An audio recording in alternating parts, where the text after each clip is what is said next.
allegiance to the flag of the United States of America and to the republic for which it stands, one nation, under God, indivisible, with liberty and justice for all.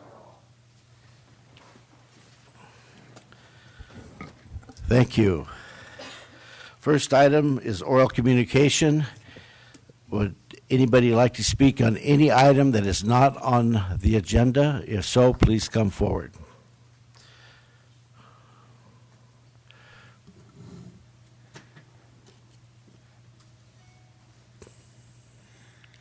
Good morning, ladies and gentlemen. I'm Rebecca Garcia, representative of the U.S. Forest Service, and I have a message of safety for the public, and that is because we're coming up on Labor Day weekend. Every year we tend to have water-related accidents, hiking accidents. The forest is awesome but can be dangerous. So conditions also continue to be dry, and fire restrictions are still in place.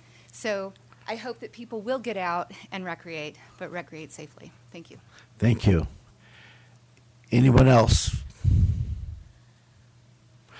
Seeing no one, bring it back to the board. Will the clerk please read the consent calendar?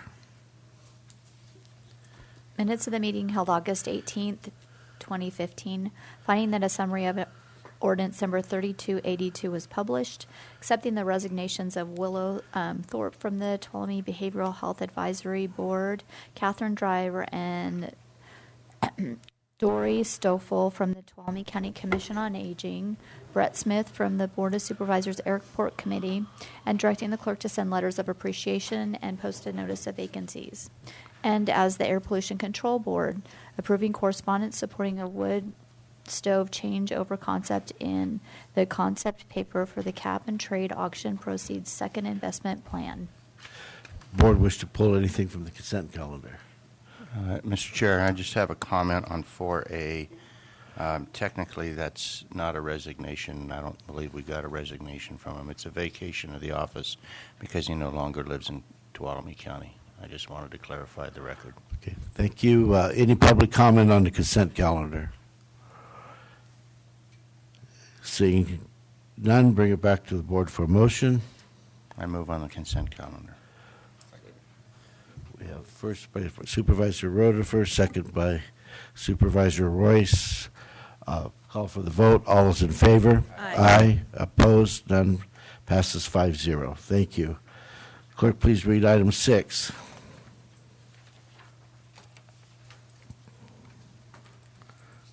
Consideration of approving a resolution proclaiming September 7th through 13, 2015 as Suicide Prevention Week.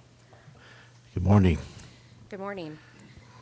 Good morning, Chairman and members of the board. My name is Christy Conforti. I am the Mental Health Services Act Coordinator for Tuolumne County Behavioral Health Department. I am here today on behalf of Behavioral Health, as well as the Suicide Prevention Task Force, to ask that the board grant our request to proclaim the week of September 7th through September 13th, 2015 as Suicide Prevention Week in Tuolumne County. This year's theme for the week is Preventing Suicide, Reaching Out and Saving Lives. People in Tuolumne County, California, the United States, and around the world will be coming together to increase awareness about the warning signs of suicide. We have been reaching out to the community in many ways, and September is full of activities aimed at reaching out and saving lives. We have the Know the Signs campaign, which focuses on providing information to what signs to look for and how to talk to someone and get them help if they're experiencing a suicidal crisis. This year, we're partnering with Bob's Greenlee Pharmacy and Twainhart Pharmacy to distribute Know the Signs materials into their pharmacy bags for anybody picking up a prescription in the month of September. Suicide awareness trainings are scheduled for presentation to the California Highway Patrol, and we're also finalizing a schedule with the Cancer Center. The Cancer Center trainings are also open to the general community to take those trainings as well. Right now, we have mental health first aid classes that are going to be presented to staff and parents at Head Start next week, and we're also training a trainer so we can offer youth mental health first aid to the community. So far, in the past 2 years, more than 520 community members have attended these trainings. We've done a lot of work, and we've come a long way, but there's still more work to be done. The stigma around suicide is still very prevalent, and many people are still unwilling to talk about it. That's not the case today, and I would like to introduce Ms. Jessica Kaiser, and she would like to share her story.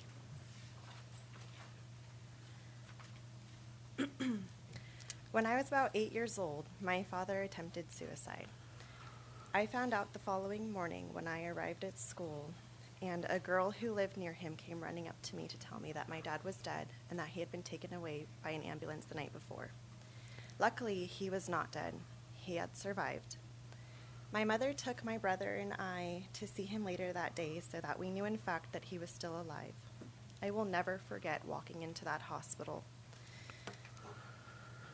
not knowing what to expect, and there he was, lying in a hospital bed in Tuolumne General with gauze covering the bullet wound on his face. I immediately got sick and had to be removed from the room in a wheelchair by one of the nurses. He had attempted suicide by shooting himself in the face, but luckily the bullet had stopped in his jawbone. I remember my family telling me that it was just an accident, that he was cleaning his gun when it went off, but even at my young age, I knew better. My dad wanted to hurt himself. He wanted to die, and he wanted to leave my brother and I. He had even left us a note. My father was in his early 30s at the time and living alone in Sierra Village. He was on disability due to the severity of his rheumatoid arthritis. On top of that, he was also dealing with depression and alcoholism. He struggled continuously throughout his life with suicidal thoughts. Of course, he had periods of being content and being happy, but then he would just slip right back into it, especially when he was experiencing a lot of pain, like in the winter months. 8 years later, he ended up dying of natural causes.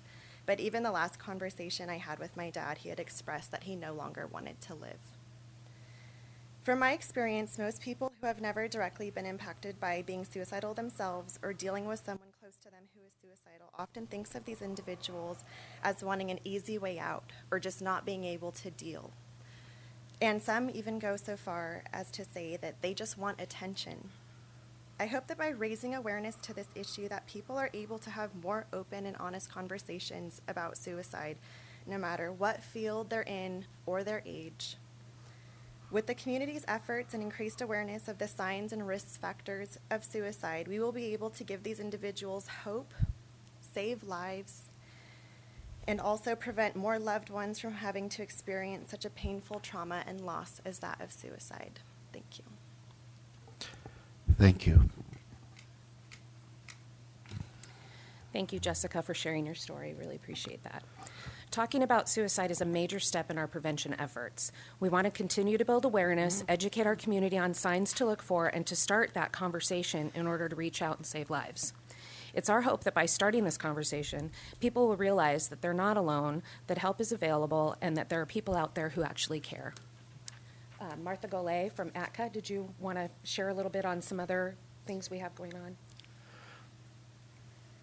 Just very quickly, you do have an envelope in front of you that contains information on the trainings that we do. We do an e-suicide training, which is online, which would take you about 60 minutes to do. It's an awareness training.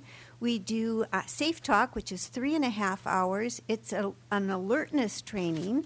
We do Assist, which is an intervention training that's about 15 hours, and then the mental health first aid trainings. Also on the back table are training flyers for the people in the community.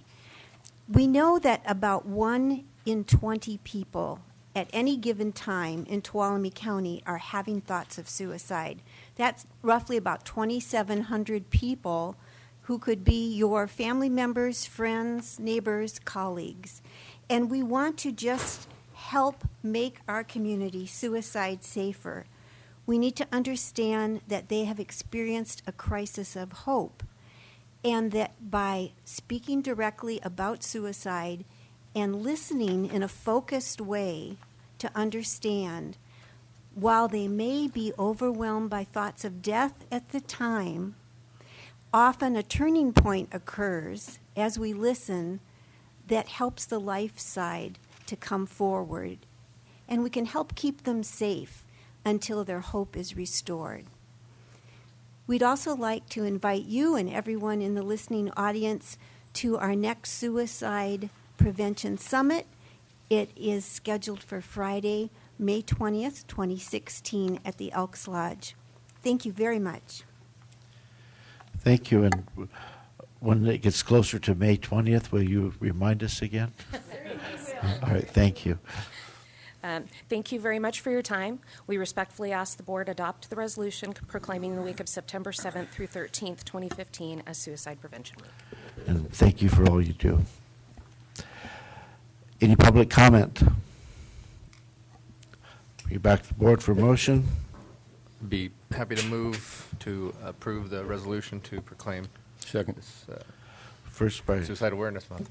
Supervisor Roy, second by Supervisor Hanvelt. Call for the vote. All those in favor? Aye. Aye. Opposed? None. Passes 5-0. Thank you. Clerk, please read item 7. Consideration of adopting a resolution proclaiming September 2015 as Childhood Cancer Awareness Month. Good morning, Chairman Gray, members of the board. Liza Ortiz, County Health Officer. Thank you for proclaiming next week as Suicide Prevention Week. It's an important cause, and the community does an amazing amount of good work on that. Another important cause is childhood cancer. Most cancers affect people over the age of 50, but as you know, cancer is the #1 cause of death due to disease in children aged 5 to 15. Over 15,000 children under the age of 19 are diagnosed with cancer yearly, including 1 to 2 children in Tuolumne County every year. There have been many improvements in the treatment and cures of childhood cancers, but there are some cancers that remain tragically very difficult to cure. And even those who survive cancer into adulthood have to deal with the consequences of their treatment and their cancer, including sometimes secondary cancers.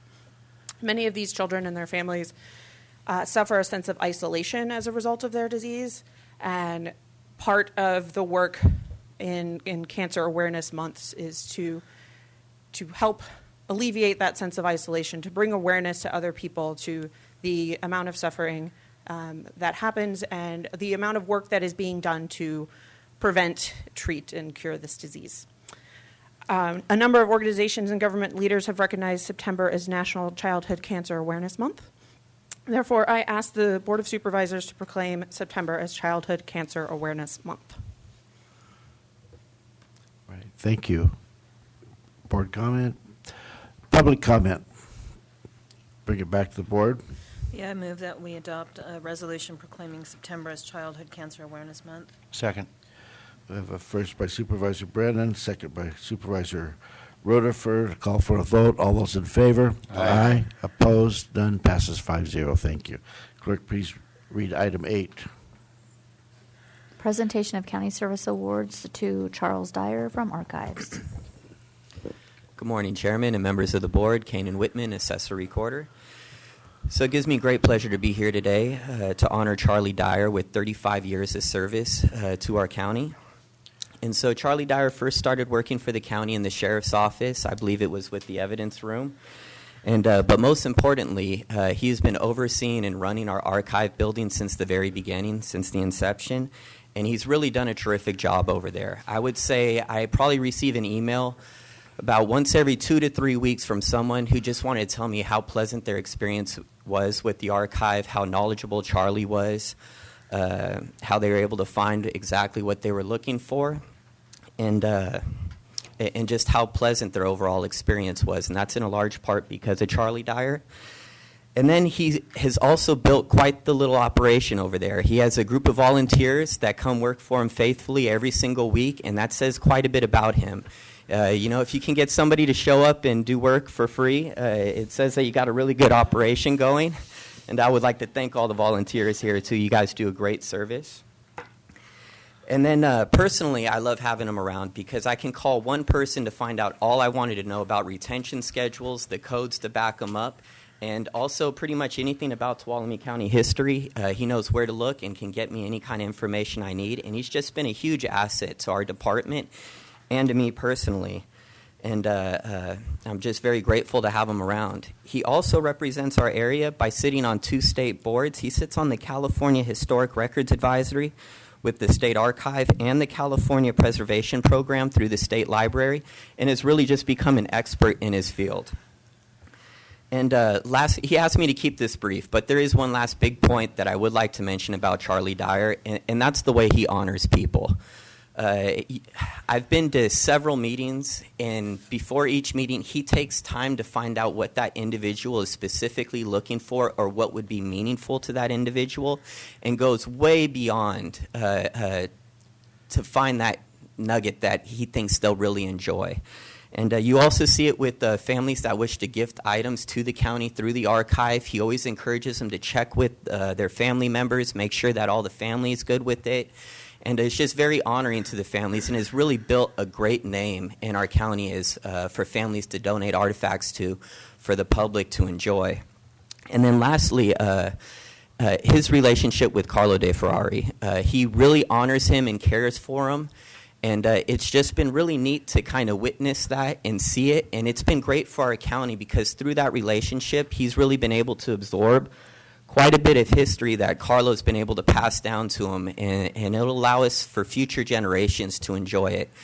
And so with that, I would again like to thank Charlie Dyer for his years of service and for the way that he honors people as well.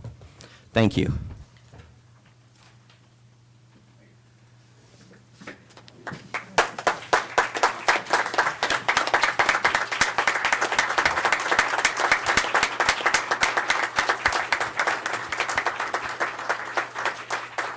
I just want to mention a couple things. You know, almost 8 years ago, when I first got on the board, Charlie was one of my first contacts, and I want to tell you that he is a joy to be around.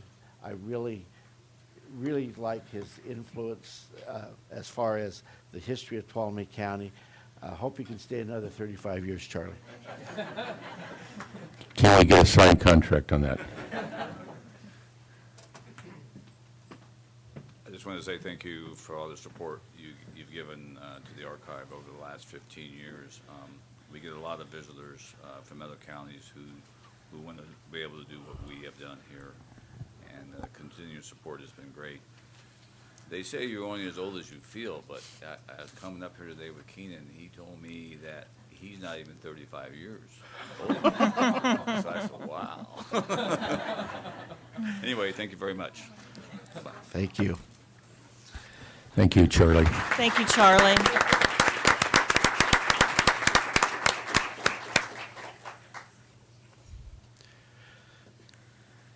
Clerk, please read item number 9. Consideration of approving an appointment to the Tuolumne County Planning Commission as the at-large representative.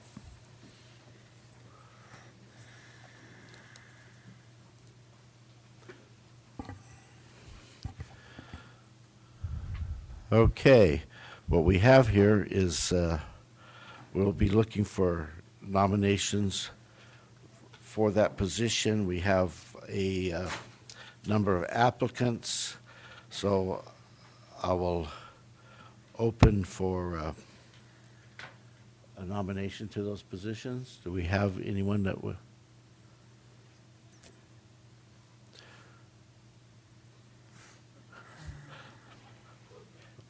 Would you like me to start? Please. All right, I would like to nominate Peggy Mosley as a member of the Tuolumne County Planning Commission. A second. I'd just like to make a comment that I've never seen this many applicants for this, and I want to thank the people who have filed applications, and please continue to volunteer. I know we'll have other openings. Okay, we had one nomination. Did we have a second? Okay, any public comment on this? So we have a first and second. I see no one wishing to speak from the public. I'll bring it back to the board for a vote. All those in favor of Peggy Mosley? Aye. Opposed? None. Passes 5-0. Thank you. She'll be surprised. Clerk, please read item 10. This is important because Mr. Stockel's here on his vacation, so we want to see how fast we can help him through this. Okay, this is consideration of approving correspondence supporting the State Water Resources Control Board proposal to discontinue discussions regarding the State statewide approach to addressing water quality impacts from livestock grazing. Good morning, Chairman Gray, board members. I'm Gary Stockel, Agricultural Commissioner, and I also would like to thank Charlie Dyer in researching my own history here in Tuolumne County. He was very helpful in accessing records and gave myself and my daughter Maggie a wonderful tour of the archives.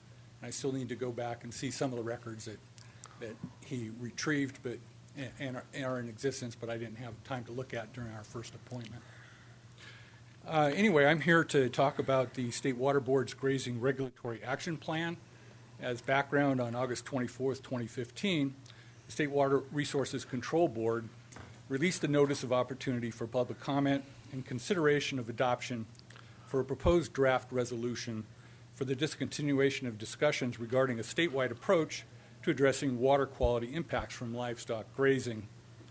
As you are well aware, the State Water Resources Control Board held listening sessions in late 2014 and early 2015 regarding their intent to introduce a statewide program to address pollution from livestock on rangelands, degrading water quality, threatening human and environmental health. This program was introduced as the Grazing Regulatory Action Project, or otherwise known as GRAP.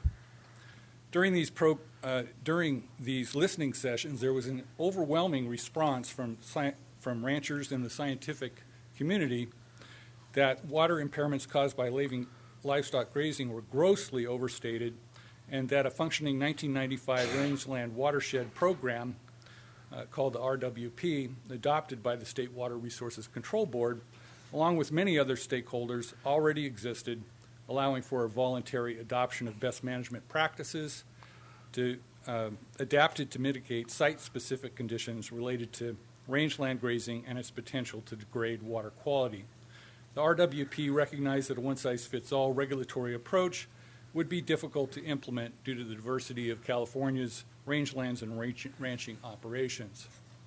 As a result of these GRAP listening sessions, University of California's Agricultural and Natural Resources Watershed Laboratory went into high speed as far as reviewing the evidence that was available at the time the listening sessions took place, and also reviving the discussion of their own program that had been approved by the State Water Resources Control Board to address these sorts of situations. They issued a policy position, a brief, addressing that rangeland water quality planning and education and science program in California. And that brief outlines a very wonderful program that was already in existence and taking care of any potential impacts from livestock grazing rangeland and potential water impairment. As a result of their pushback, ranchers' pushback, Farm Bureau, and many other organizations, the State Water Resources Control Board has chosen to discontinue that statewide approach. And so I'm coming to you today with a letter that recommends that we support that discontinuation of the statewide approach. However, they also had 5 additional resolutions, and there were some important resolutions there that I feel that we should also address. There were 6 specific directions. The first direction was to discontinue their GRAP effort on a statewide basis.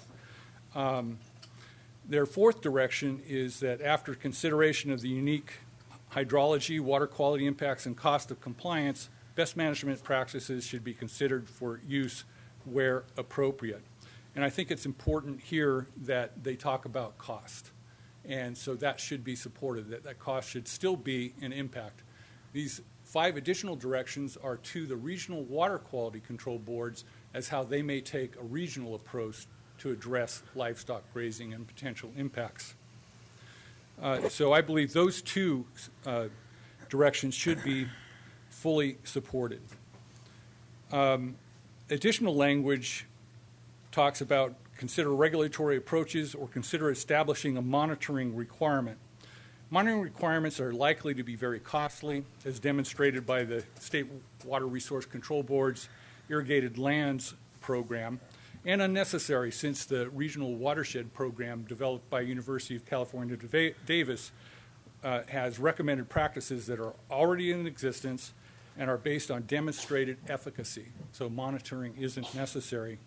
If there's a potential impairment, there's already a best management practice that can be put in place without doing any monitoring.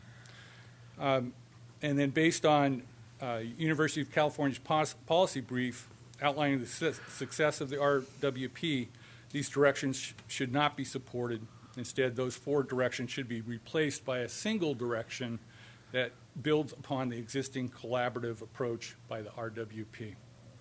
So for these reasons outlined above, I recommend that you support the letter to discontinue the state's GRAP program. Okay, any board comments? Supervisor Hanvelt? First of all, I want to thank you for coming in on vacation. I think this is a very important issue. I think this is a process for the public interest here, a process that went awry. Again, it's a one-size-fits-all process that they were going after. They had meetings that were semi-clandestine. I mean, they were semi-secret. They invitation only. No one ever heard anything about what happened in those meetings. The listening sessions were sessions, because I went to one in San Luis Obispo. I think Supervisor Brennan went to Bishop, and I think there was another one in Redding. And they got up and they said, well, we're this a listening session. We just want to know what you think. We don't have any preconceived notions. Yet the title of the program was Grazing Regulatory Action Plan. Someone decided that was a problem and they needed an action plan, but they weren't talking about what the action plan was. And it was really hard for the ranchers, cattle people to argue with that. Their livelihoods were threatened, and they've been good stewards of the land. So I'm really happy about the outcome of this. I think that we made an impact with our comments. Both Supervisor Brennan and I went and did that. This is the right thing, but we need to be ever vigilant about some of these things. So anyway, thank you for your work, and I fully support this. Supervisor Brennan? Yeah, I was invited to participate in the working group that met in Davis, and want to highlight that it was a cross-section of a lot of different interests. And within that group, it became very evident very quickly that there was an overwhelming body of science that really had a very clear pathway. Number one, that there really was not a wide problem, but where you had a hot spot, there was a pathway through best management practices where you could deal with that. And I want to emphasize something, Mr. Stockel, that you said, and we need to keep this in mind, is if we just implement a very wide monitoring program, that may, you may have a hotspot, but it has not identified what the source of that hotspot is. And that does become very costly because you're talking about doing some kind of genetic testing. And so I support the letter. I want to thank you for bringing it forward and concur with the conclusions that you've drawn in the letter. Any other board comment? Seeing none, bring it to the public. Any public comment in this matter? Seeing none, I'll bring it back to the board. Supervisor Brennan? Yeah, I move approval of sending the letter to the State Water Board. Second. Okay, we have a first by Supervisor Brennan, second by Supervisor Hanvelt. Call for the vote. All those in favor? Aye. Opposed? None. Passes 5-0. Thank you. Go back to having fun, Gary. Clerk, please read the next item, 11. Consideration of adopting a resolution accepting claims for excess proceeds from tax defaulted property sales and authorizing the distribution of excess proceeds from the sale. Ms. Peach. Good morning. Shelley Peach, Treasurer Tax Collector. Last year, the Tax Department sold tax defaulted properties at a public auction. Some of those properties sold for more than the minimum bid, thereby creating excess proceeds. Parties of interest have submitted their claims for those proceeds, along with proof supporting their claims, which is Attachment B. The required waiting period for claimants has now expired. County Council has validated the claims, as well as the recommended distribution schedule, which is Attachment A. I passed out to each of you a revised Attachment A in which one parcel was removed pending further research. The authority to administer these claims rests with the Board of Supervisors. I am requesting the Board approve a resolution accepting the claims for excess proceeds from the 2014 tax defaulted property sale and authorize distribution of the excess proceeds from that sale. Any board comment? Any public comment? Bring it back for a motion. I move in on favor of staff recommendation. Second. Okay, we have a first, I believe, by Supervisor Hanveld, a second by Supervisor Rutherford. I'll call for the vote. All those in favor? Aye. Opposed? None. Passes 5-0. Thank you. Thank you. Clerk, please read item 12. Consideration of approving plan specifications and bid book for the Parrots Ferry Road reconstruction project and issuing a call for bids due on September 24th, 2015 at 2 p.m. Ms. Allen. Good morning, Chairman, members of the board. Tanya Allen, Supervising Engineer for the Community Resources Agency. In August, your board authorized to proceed with the changes in the Parrots Ferry Road reconstruction project and authorized one-time funds for the project. The proposed project will be 13 inches of a full-depth reclamation process and 5 inches of hot mix asphalt overlay, adjustment of underground utility frames and lids, and traffic striping from Jackson Street to Marble Quarry Road. The total length of the project on Parrots Ferry Road is 1.24 miles. Parrots Ferry Road is classified as a major collector from the county line to the Parrots Ferry Bridge to Highway 49. The proposed project will reconstruct the road to its existing width with 12-foot wide travel lanes with minimal shoulders. The road does not have adequate right-of-way to improve to a major collector road standards. Consequently, this project entails only reconstruction and not widening of Parrots Ferry Road.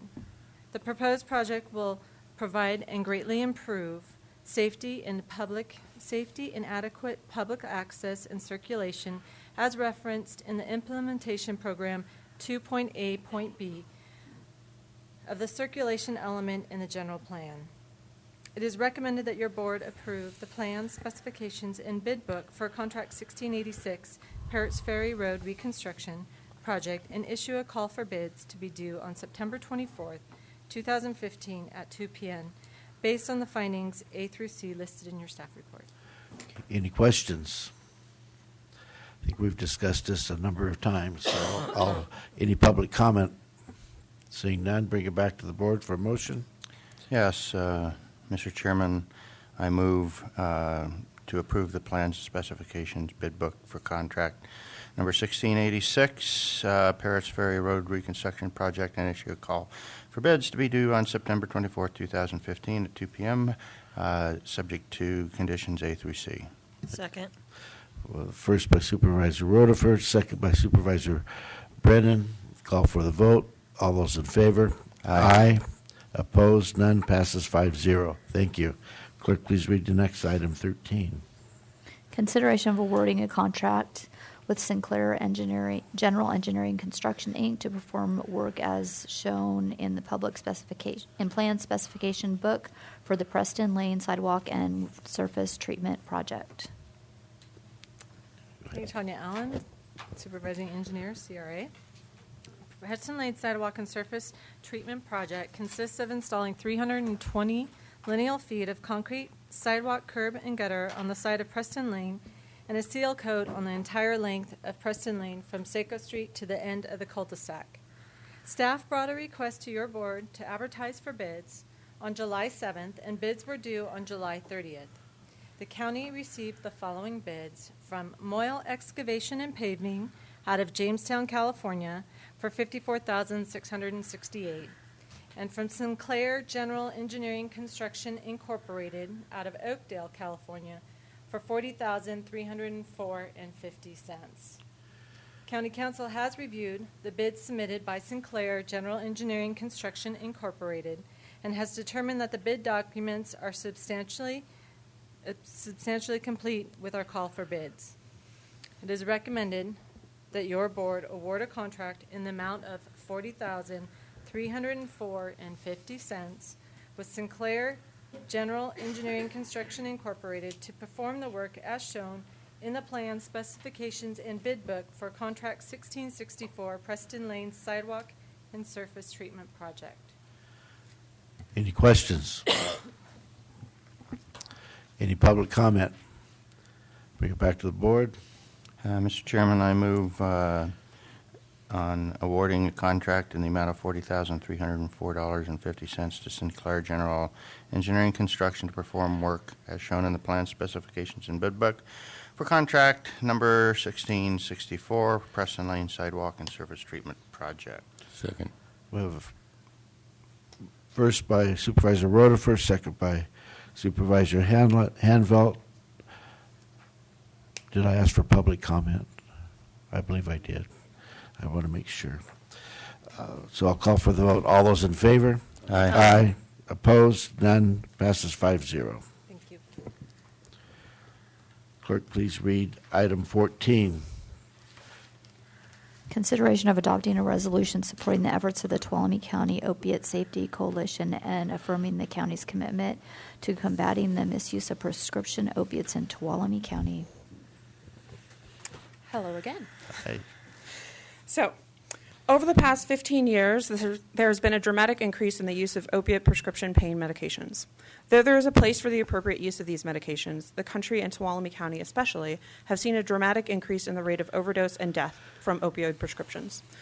Currently, more people die from prescription overdoses than die in vehicular accidents. The rate of overdose and death has quadrupled in the past 15 years, and Tuolumne County is disproportionately affected. In the state of California, Tuolumne ranks as 6th highest in deaths from opioid overdoses and 3rd highest in the number of pills prescribed per resident.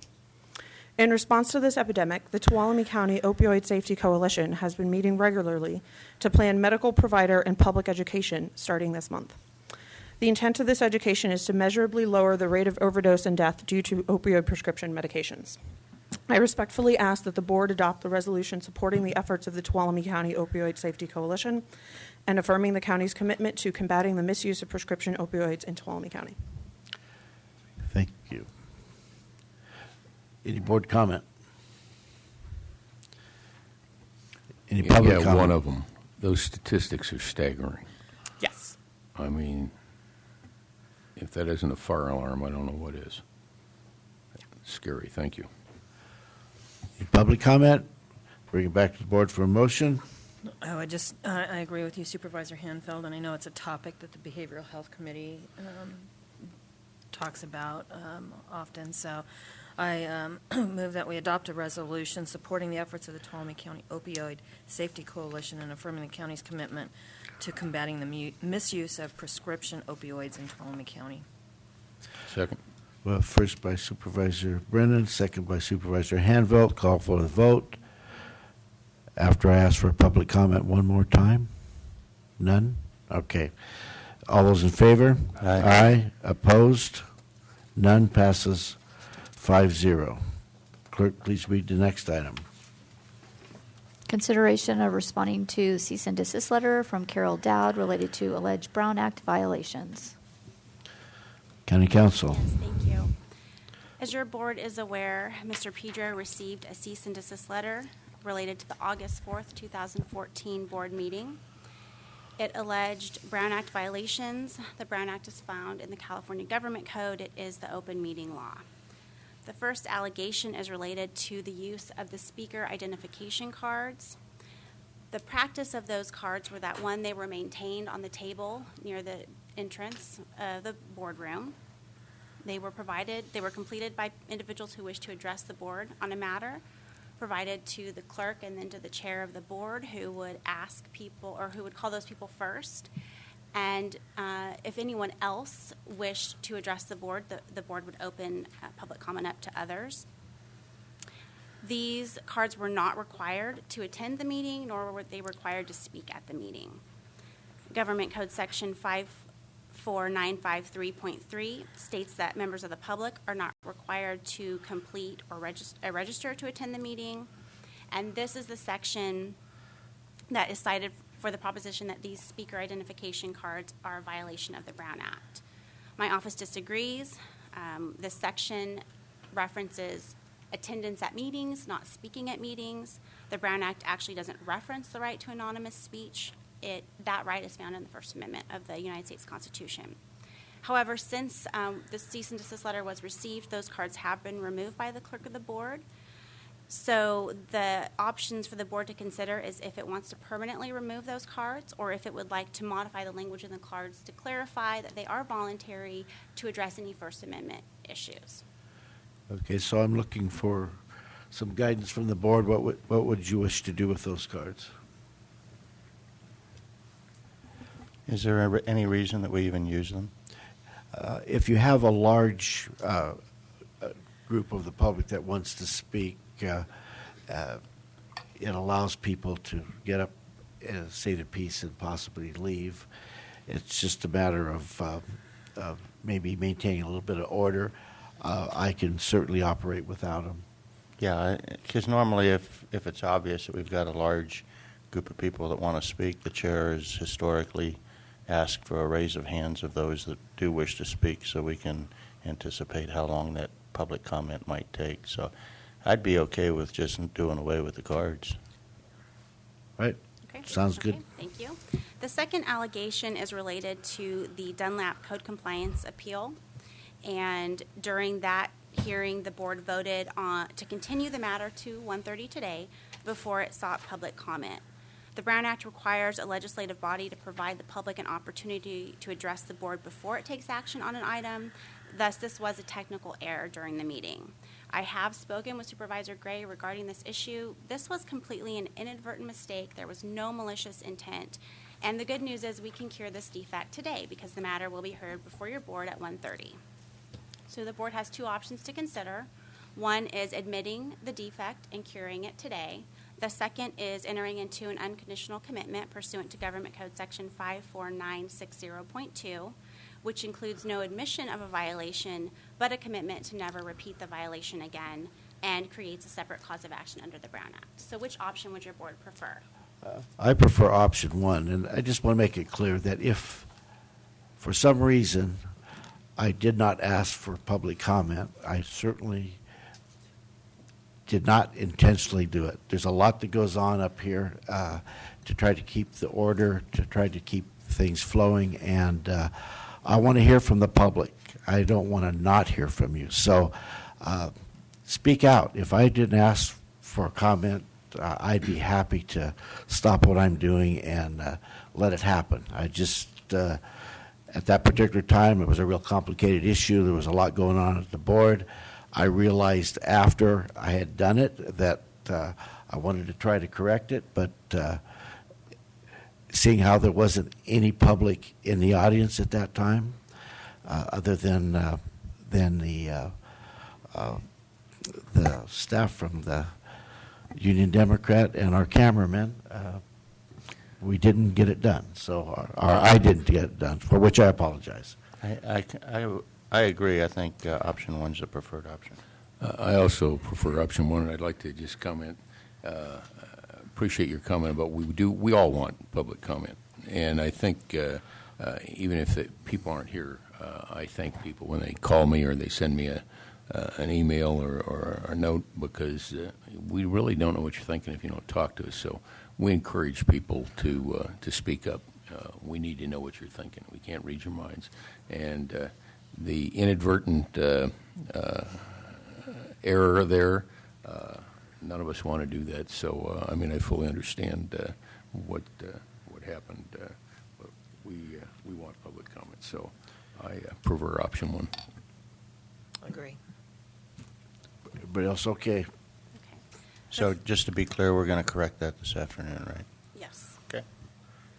The third allegation is again related to the Dunlap Code Compliance Appeal hearing. After the board voted, the chair did not state who dissented. However, immediately, Deputy County Counsel Carlin Drivdahl inquired of the chair if he would like to note the supervisors Handbelt and Rodefer dissented. He said yes, indicating those were the two members that dissented. The allegation is that Government Code Section 54953C2 was not complied with because there was not a roll call vote. That section was amended in 2013, requiring a legislative body to publicly report any action taken, the vote or abstention of each member present. So when this amendment first came out, Mr. Abdal and I researched this thoroughly. We looked at the language of the code. We did not just look at it in isolation, though. We looked at the entire statutory scheme of the Brown Act. And we also looked at the legislative intent, the purpose. We looked at minutes from the Senate Governance and Finance Committee as to the purpose behind this amendment. It was actually related to the minutes of a local agency who was not specifically reporting votes. We also had discussions with our colleagues across the state who, like us, advise boards on a weekly basis about the Brown Act. And we continue to stand by our position that this code section does not require a roll call vote. Any other position is really an outlier. And just to make it really clear, when courts look and they're doing statutory interpretation, there are rules that they must follow, found in case law. You look at the code section, the language of the section, you harmonize it with the entire code, you look at the legislative history, and the courts are required to presume that the legislature knew the language of the entire code when it's interpreting one section. So because there are specific requirements for roll call votes in the Brown Act and other sections, and there is not a specific requirement in this section, courts would construe, following the principles of statutory interpretation, that there is not an intent for roll call in this code section. So our conclusion is that to fulfill the requirements of this code, the practice that your board has been doing all morning and has continued to do is something such as motion passes with supervisors A and B dissenting. Additionally, your board also has minutes taken and adopted at every board meeting, and those minutes publicly report who was present, the vote of each member, and that is also in compliance and fulfilling the requirements of this act. So our interpretation is that there was no Brown Act violation. If your board has any questions, I'm more than happy to answer them about that issue. No? Okay. And then the fourth issue is not so much a Brown Act violation, but a concern about the board meetings from an August 2014 board meeting. The minutes at issue were the fact that at portions of the board meeting, Supervisor Brennan was present, and at portions she was absent. And the concern was that the minutes are not clear. The Brown Act doesn't actually reference minutes in open session, but there is another section of the government code which references duties for the clerk of the board. Those duties do include maintaining minutes for the board, although there's no requirement about what the minutes should look like, the detail of the minutes. So that's completely discretionary. So if your board wishes to direct the clerk to keep them differently, you can certainly do that, or they can remain as they have been. Supervisor Rutherford. Yeah, there's a detail that you didn't include, and that is in those minutes, it's very clear when Supervisor Brennan was present for a vote and when she was not present for a vote. So I think we're good there. Okay.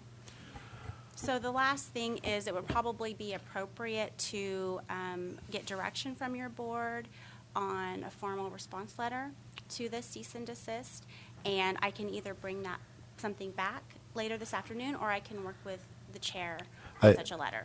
I think that it would be, because we have such a number of things to do, that if you could bring it back this afternoon, that would be helpful. Rest of the board agree. But before I move on, I'd like to have any public comment on this matter. If you have a comment, please come forward. Okay, I see none. We'll continue this item to the afternoon session. Sure, but what kind of direction would you like to give for the content? Okay, I'll try to summarize. That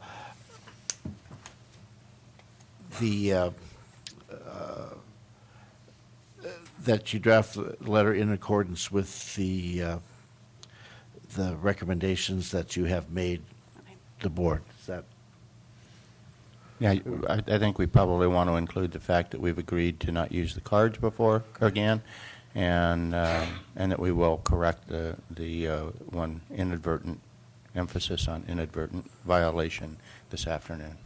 Mr. Chairman, in the interest of time, if you will, I'm happy with you and County Council drafting a letter and sending it out at your discretion. Okay, I think we I am discussed as well. Okay, so we have, is that a motion? Yes, I'll make that motion. Okay. Okay, we have first and a second.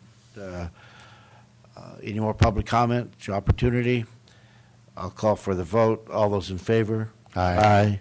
Opposed? None. Passes 5-0. Thank you. Clerk, please read the next item. 16 is consideration of accepting funding for the Emergency Management Program Grant and Homeland Security's Grant Program. Ms. Hey. Riggs. Good morning, Tracy Riggs, County Administrator's Office and OES Coordinator. There are 2 grants that are managed in the County Administrator's Office. Also, each of them have their own cost center, and that is the EMPG grant, and that is Emergency Management Performance Grant, and then the Homeland Security Grant. These are, as I said, 2 different cost centers. They have different types of requirements. Some are similar, some are different. The grant for EMPG this year is $136,228, and Homeland Security is $129,594. Cumulatively, this is a $1,400 decrease from last year. The EMPG grant historically has been used to do many things. It is what we utilize to maintain certain year-round services at our EOC, such as all of the phone system, the Everbridge system, which is our emergency notification system. I didn't want to say reverse 911. And then it also does pay for staff time directly related to OES each year. So, for example, I keep track of all of my time as it's related to the specific OES items. And when I am out of the office, then usually Maureen Frank is the one who steps in, and I'll keep track of any of her time. There's a specific amount each year that we do utilize for staff offset of our salaries and benefits. However, Homeland Security, it has a different set of requirements in the way that we decide how those funds will be used. It has what is called a anti-terrorism approval body that requires 5 people: our county public health officer, which is Dr. Ortiz, county fire chief, as represented by Paul Avila, municipal fire chief, which is Amy New, our county sheriff, which normally ends up being our undersheriff who participates in these meetings, and then the city of police, chief of police, which is Mark Stinson. It is this group who must decide how these funds will be used each year, and they must all agree and sign a form that states that they agree the way that these forms are being used. That is also submitted with all the grant paperwork. So on August 19th, this body met. They decided this year the way that they would utilize the funding, and it has changed a bit just since this memo is fire will be buying their hose, as I put in here, fire hose. But the other thing that is sorely needed for fire are the AEDs. And those, I can't remember how many of it, but about 25,000 will go towards purchasing new AEDs. The other had started to expire. They're no longer being supported, so it's critical that that they purchase these. The remaining dollars will be spent on buying fire hose. Lucas chest compression devices for public health for ambulance, and then safety vests for animal control. Again, their biggest concern nowadays is not when they go into a dog that might bite them, but someone who might shoot them, unfortunately. So they are many times have a vest on. And then additional funds for the MedCat vehicle. Now, just so there's also been a slight change there as well. We've been notified by Cal OES. Because of, how do I summarize this quickly?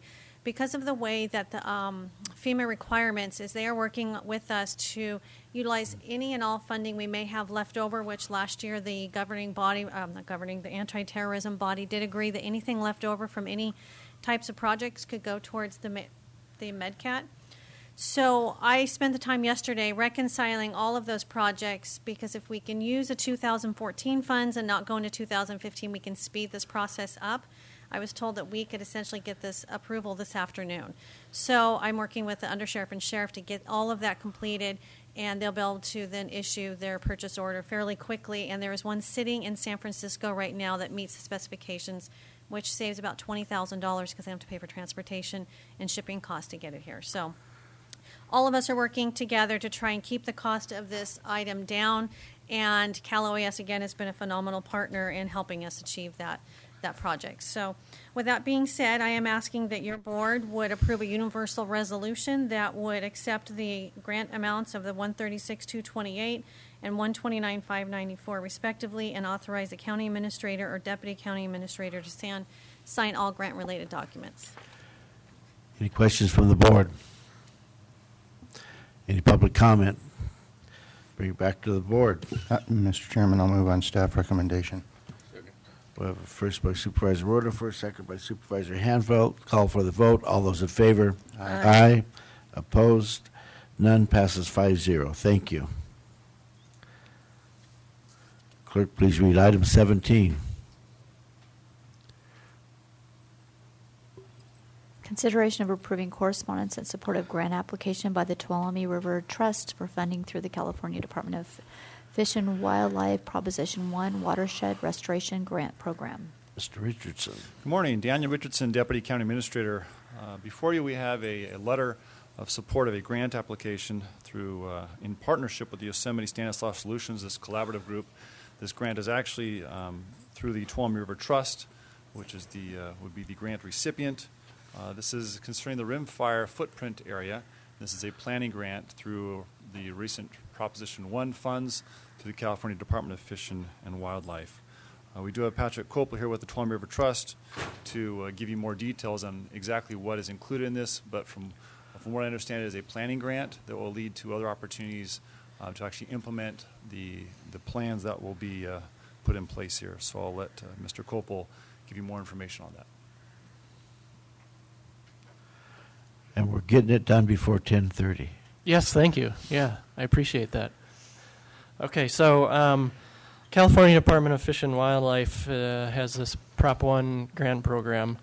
Prop 1, of course, was the water bond approved last fall, and it allocates funds to the Department of Fish and Wildlife for watershed and related enhancement projects, including projects that improve forest health. This round, there's approximately $24 million available. So the Yosemite Stanislaus Solutions has been highly focused on rimfire recovery over the past 2 years, and now it's just a little over 2 years since the fire broke out. But the group has always had an interest in directing attention to green areas of the forest. In particular, YSS would like to increase the pace and scale of thinning and prescribed burning to improve forest health and reduce the threat of future catastrophic wildfires. YSS has organized a couple of excellent field trips to the Stanislaus Tuolumne Experimental Forest up near Pinecrest, and they've had presentations from researchers from the Pacific Southwest Research Station and gotten some good presentations on the latest scientific research about healthy forests in this part of the Sierra. At the experimental forest, they've resurveyed plots over the past couple years that were first surveyed back in the 1920s, prior to major logging activities.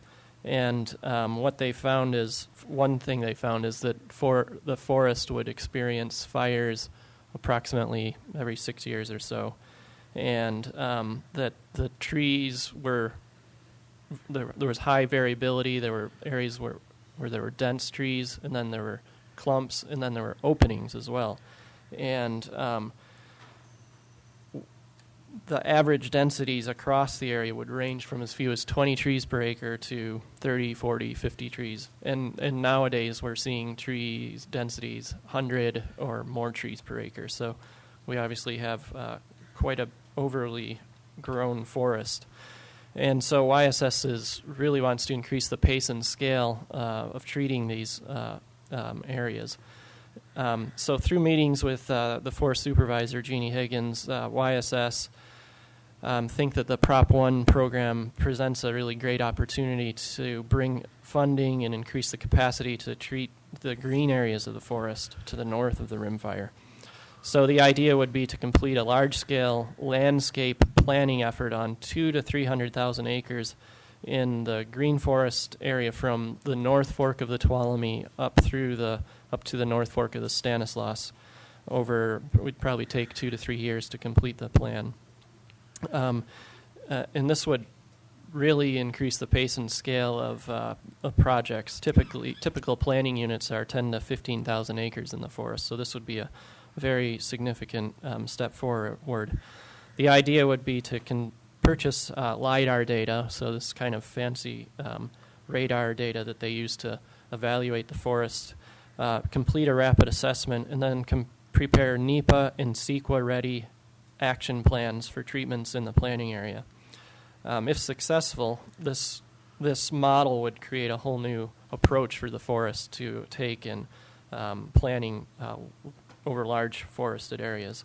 So Tuolumne River Trust is the fiscal agent. YSS is really the group that is advocating for this and fully supportive of it, of course.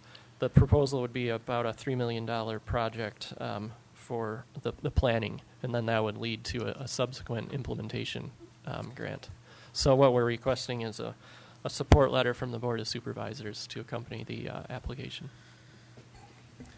Okay, any questions, board comments?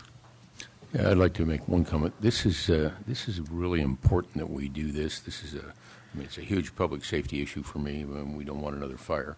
And the sooner we get started, the better off we are. And there seems to be a shortage of funds and resources for doing it. And so, I fully support this. This is the right thing to do. YSS is taking the lead in doing the things that need to be done on the forest. It's a great collaborative. It's getting national recognition for the work it's doing. Never fast enough for me, but it takes time to get these things done. And so fully support this. It's the right thing to do. We need to get it done. Supervisor Brennan. Yeah, I completely agree. It's I think, really inspiring to see such a large coalition coming together, working together. I want to thank the Tuolumne River Trust for all the time and effort that you've put in being the fiscal agent. I know that's a lot. Often, a lot of the grants, though, that come to YSS don't have dollars for planning in them. And this is a very large-scale project, and you can't move forward with individual projects without having the plan in place. And so I think this is an opportunity with a tremendous amount of potential. Supervisor Rutherford. Yeah, I agree with everything my colleagues have already said. I just want to let the public know and commend YSS also. YSS had a tour of the rimfire area a while ago that was attended by a very distinguished group of people and a large group of people. That tour and the efforts that YSS have been done have not been lost on some really key players, not just in the forestry management business, but in the water management business as well. I've recently been assigned onto Aqua's Headwaters Management Plan Implementation Working Group, and I had our first teleconference the other day, and they were using the YSS as a model for headwaters management along with the forestry management. And the two, as we've all been saying for a long time, are inextricably linked. So this is really an important effort. It's going to yield benefits in a lot of different areas, and I fully support it. And I want to thank Tuolumne River Trust for taking on the challenge there.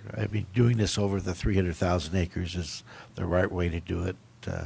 Get it in hand, and maybe we can have some projects to actually get something done on the ground. Any other comments? Any public comments? Excuse me. I almost called you Supervisor Richardson. No, please not. Move up the ladder a little bit. Just in the letter, I would like to edit in the regarding line, the summary line. It says support for rimfire grant applicants. If I could put in support for Tuolumne River Trust, California Department of Fish and Wildlife grant application. Substitute those words for rimfire. Okay. All right with everybody? Okay.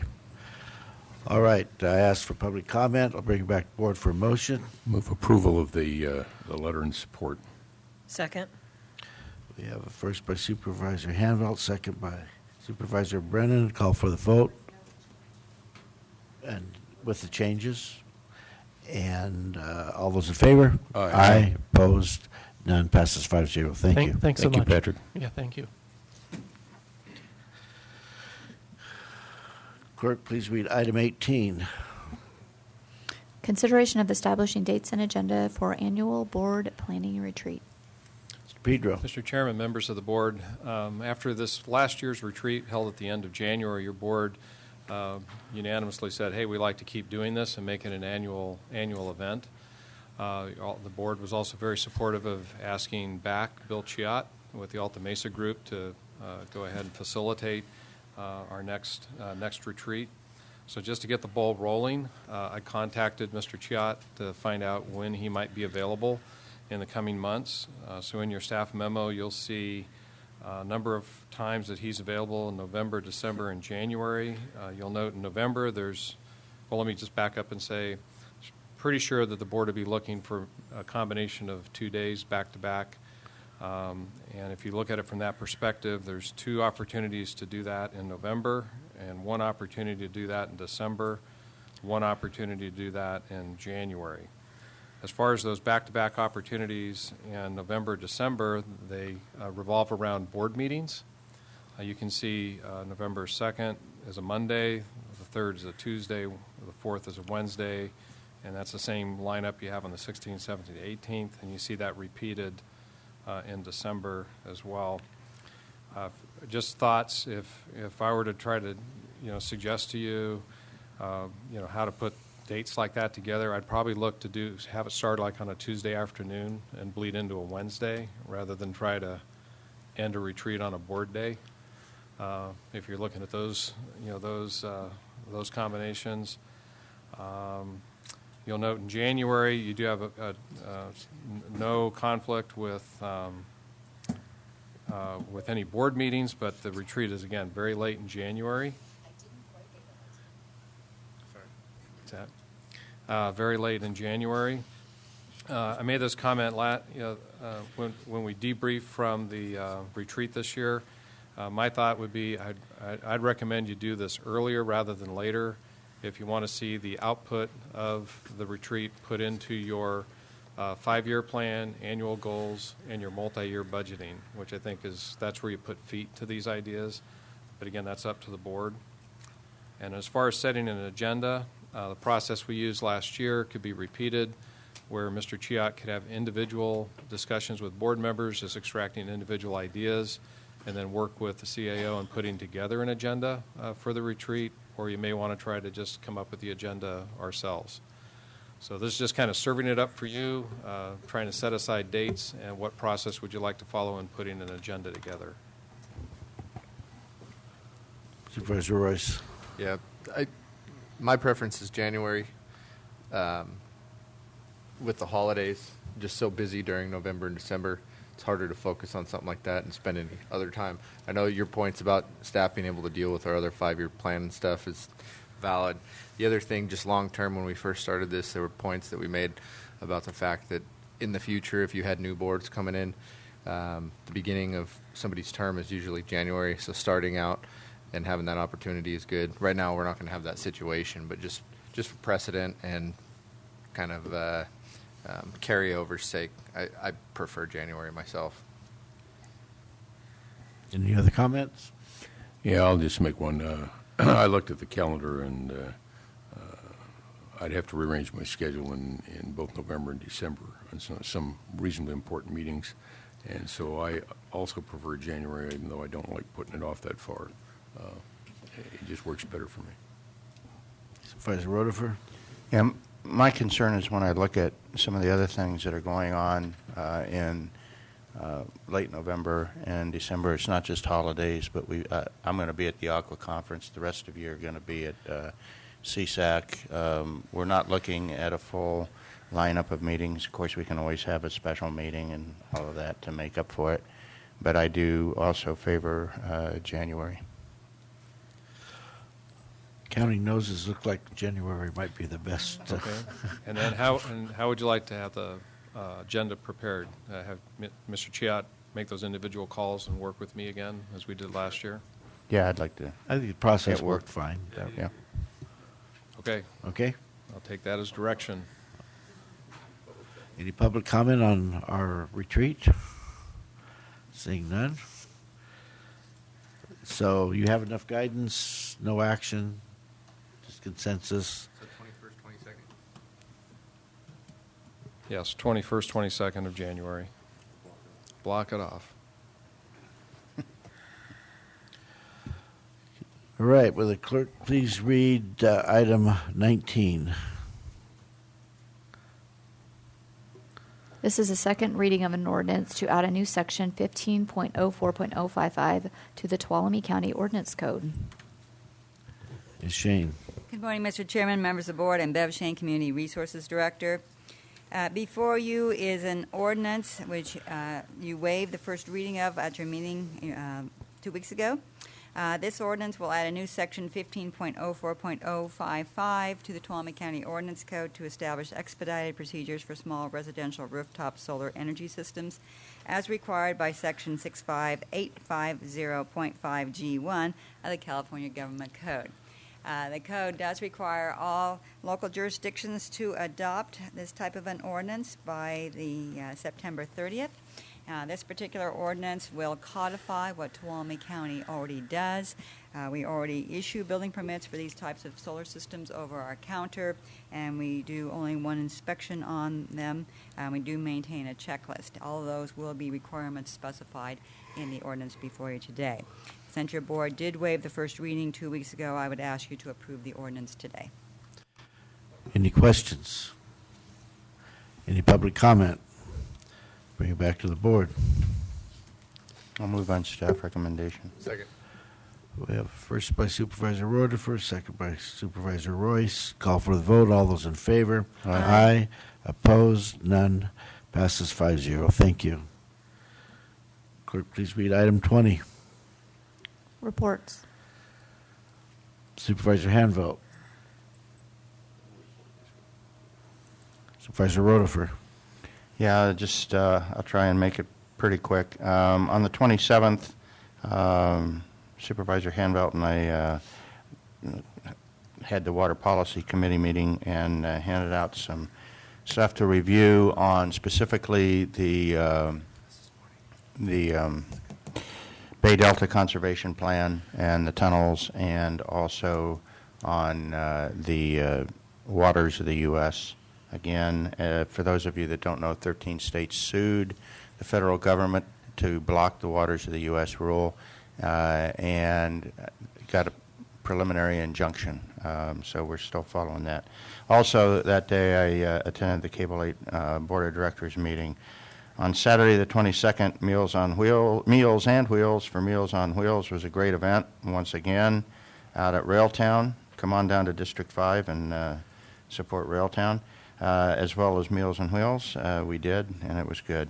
On the 24th, attended the Airport Advisory Committee meeting with the chairman, and on the 20th, which was a non-meeting because we didn't have a quorum, unfortunately. On the 25th, I did participate in that teleconference for the Aqua Headwaters Management Implementation Working Group.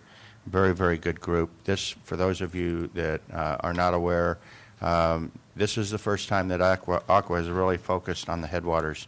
Bob Dean from Calaveras County, who was at one time on the Calaveras County Water District Board, really pushed this one through the Aqua leadership. This is a great program that hopefully will focus state attention through the Aqua Forum, which is a very strong forum in the water community, on headwaters management. And so I was very honored to be asked to be part of that working group, and it was a very good teleconference. More to come as it goes along. 27th Water Policy Committee meeting. I already said that.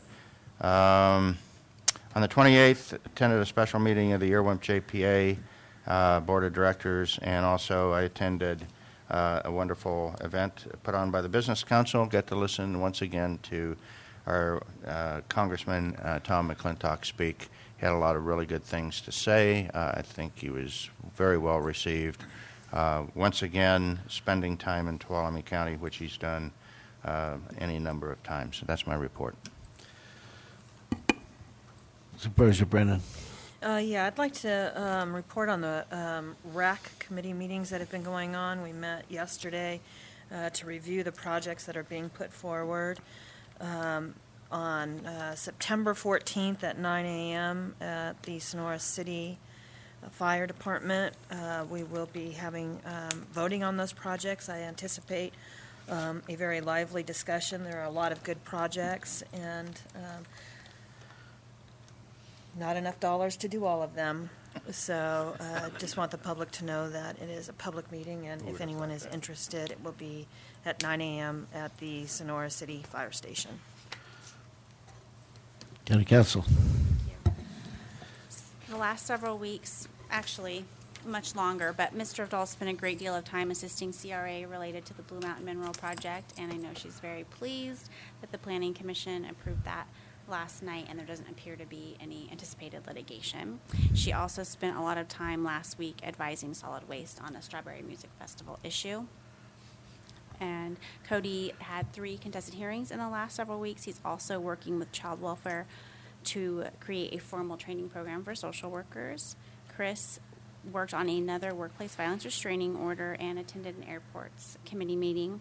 And I attended several dry well assistance workshops, and I also met with sheriff office staff and the funeral home representatives related to a contract issue for the coroner that I will continue to work on. Thank you.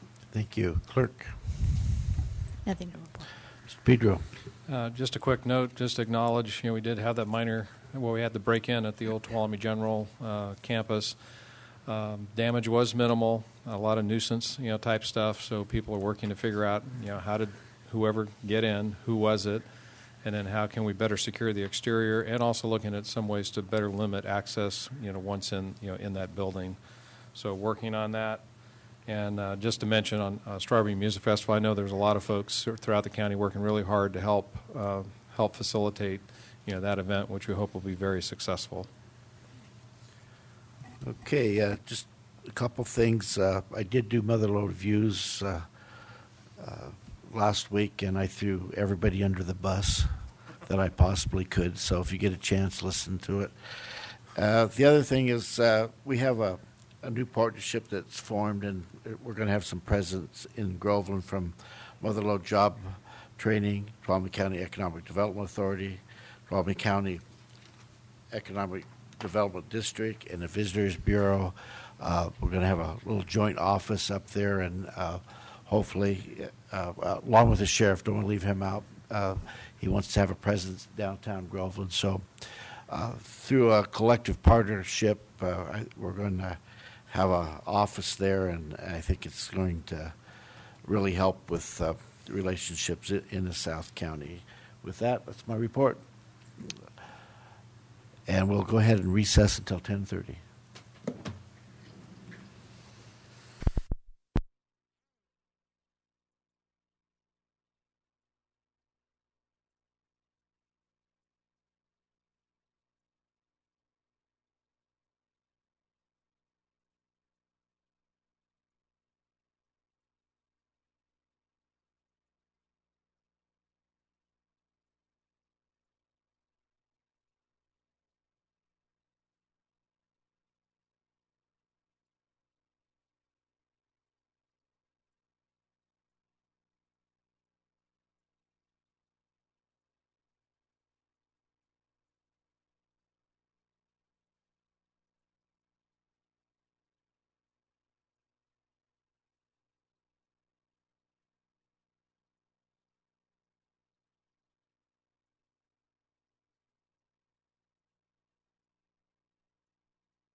Here's some others.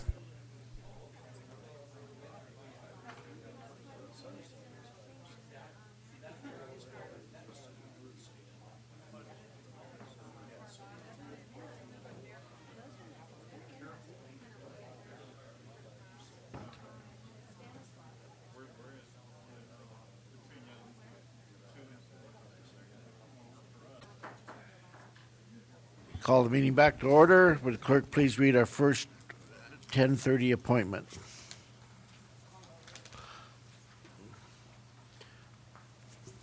Consideration of adopting a resolution continuing the local state of emergency as required by the California Emergency Services Act, Article 14, Section 8630C. Ms. Riggs. Good morning, Tracy Riggs, County Administrator's Office and OES Coordinator. It's that time again for your board to review the need to either continue the proclamation for a state of emergency or to discontinue that proclamation. As way of information to help you make that decision, we, as of to date, and Rob will provide some more updated information as to what he's seeing out in the field and the number of intakes he has, but as of right now, we have 215 dry wells and 11 springs.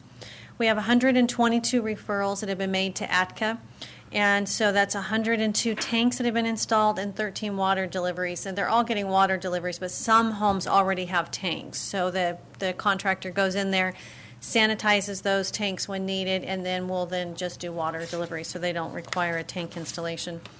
In addition to that, as your board knows, we did do a series of dry well workshops.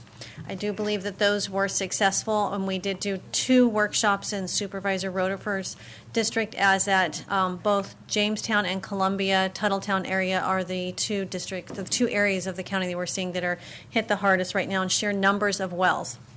So we wanted to make sure we were out in both of those areas.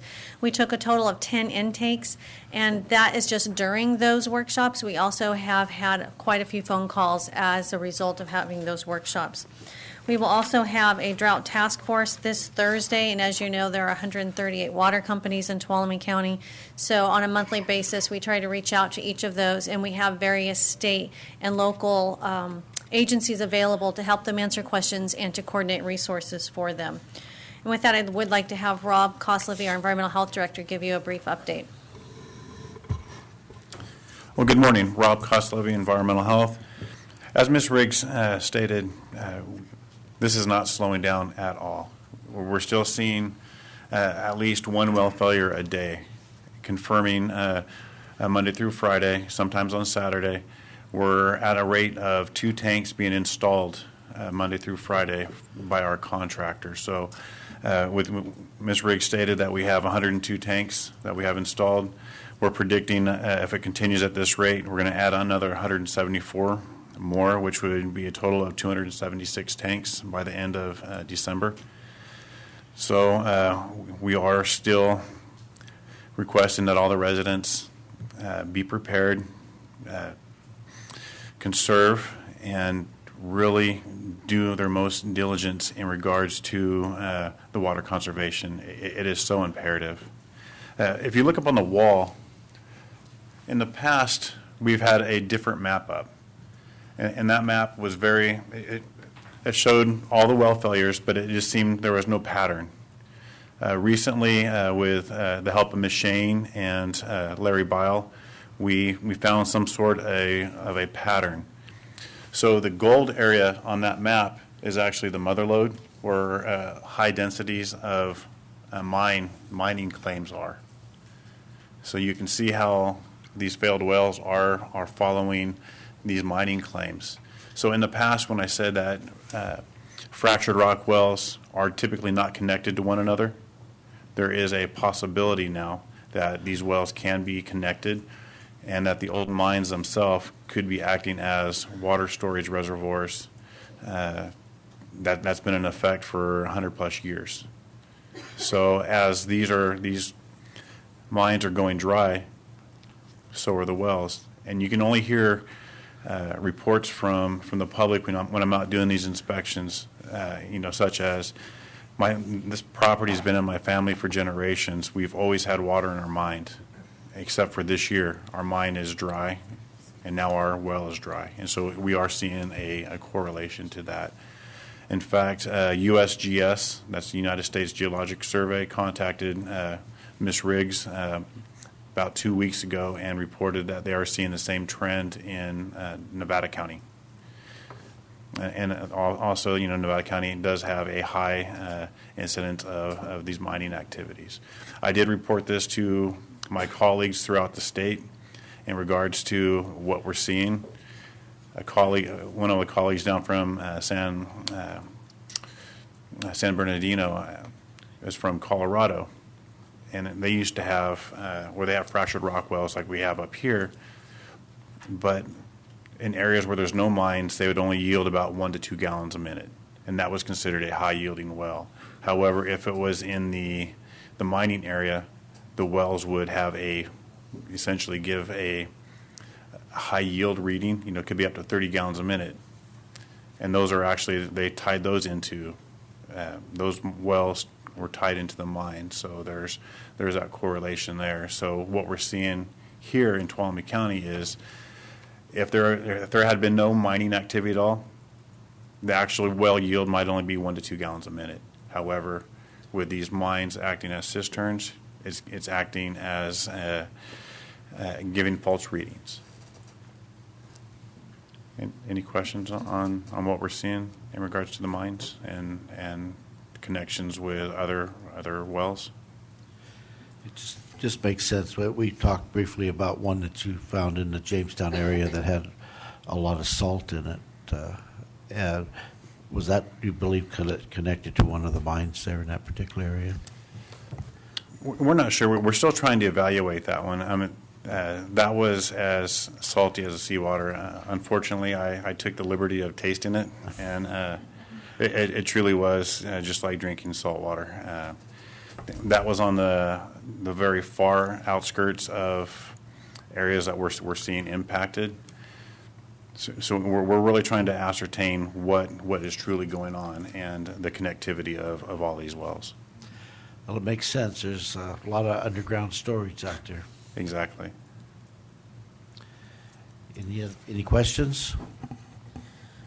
Just one more comment, if I might. At our workshop, we did have a question about assistance for livestock water, and there is assistance available through the Farm Service Agency. You have to contact the Stanislaus Service Center, but there is assistance for transportation if you have an emergency with livestock water. Okay. Any public comment? So we're looking at extending the state of emergency. If anybody sees fit to make an motion, I'll be glad to move that we extend the state of emergency for another 30 days. Second.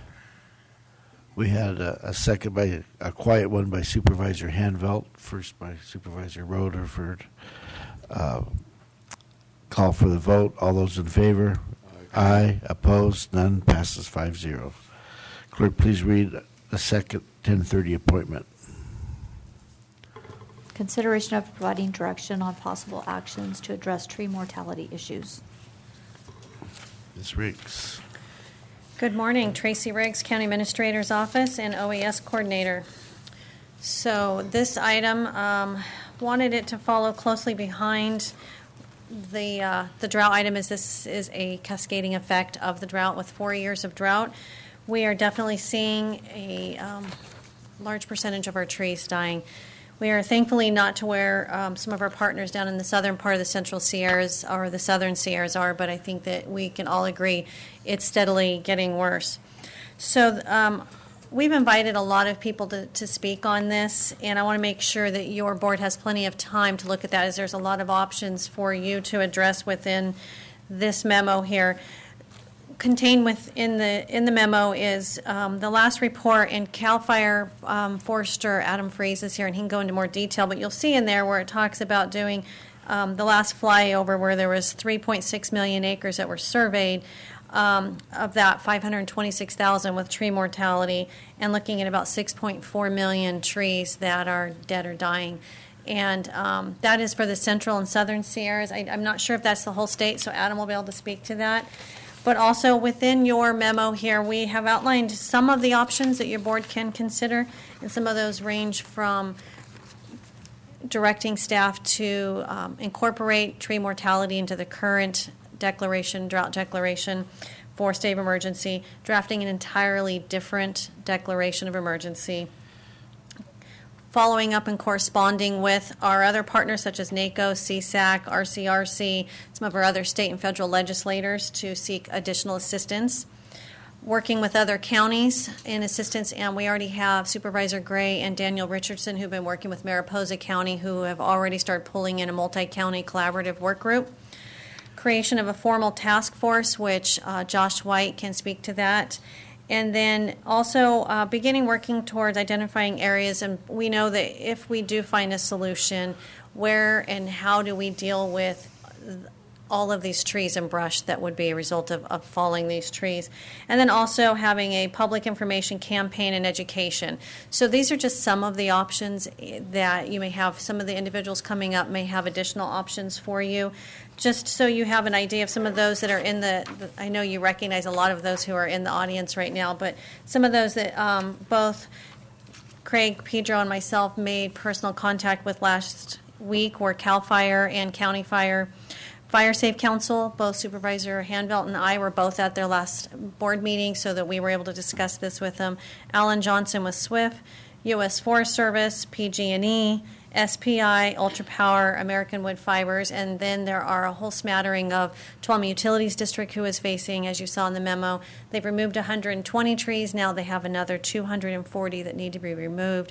Some of these could absolutely threaten essential services. You may remember we had a tree go through a flume here not that long ago. If we had another, it has potential to interrupt services for thousands of people. The other thing that's happened in the past is we've had a tree pull up out of the ditch system, and the entire root ball created quite a problem in that ditch system. So that's another item to consider. There's also some of the small water districts who are facing some similar issues. I did forward to you with her permission, the Sugar Pine RV. They have they thought they had around 20, 30 trees. Now they're up to about 75 trees, and the cost of that is about $48,000. So that is across the board. I've had many individuals calling me, both business and private, and I do want to make sure as we look at this, we need to make sure that we look at this in a little bit of a narrow scope as we decide to, if your board decides to direct staff to draft a proclamation for a state of emergency, in looking at public safety and essential services.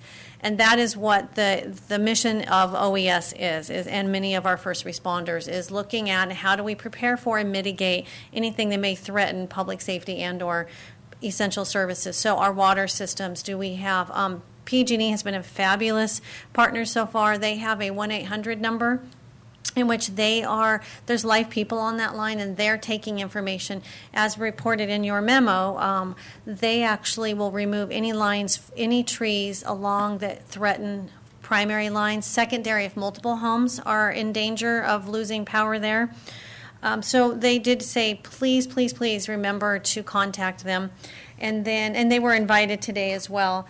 Also, I did speak with our Inland Region Administrator with Cal OES, and as I kind of expected, the response his official response is that CDAA is not set up statutorily for this type of project and response, and it is more set up essentially for imminent threats such as wildfires. And at this point, they do not see that they will be allocating any funding through CDAA for this issue. So I'll make sure that I shared that with your board as you're looking at how you'd like to approach this and direct staff for future actions. So with that being said, a lot of people here who can provide a lot of information, hoping that each of them will get up and talk with you. And of course, if there's any way that we can answer any questions or follow up, then we're more than happy to do so. Thank you. And do you want to start with Adam? Sure.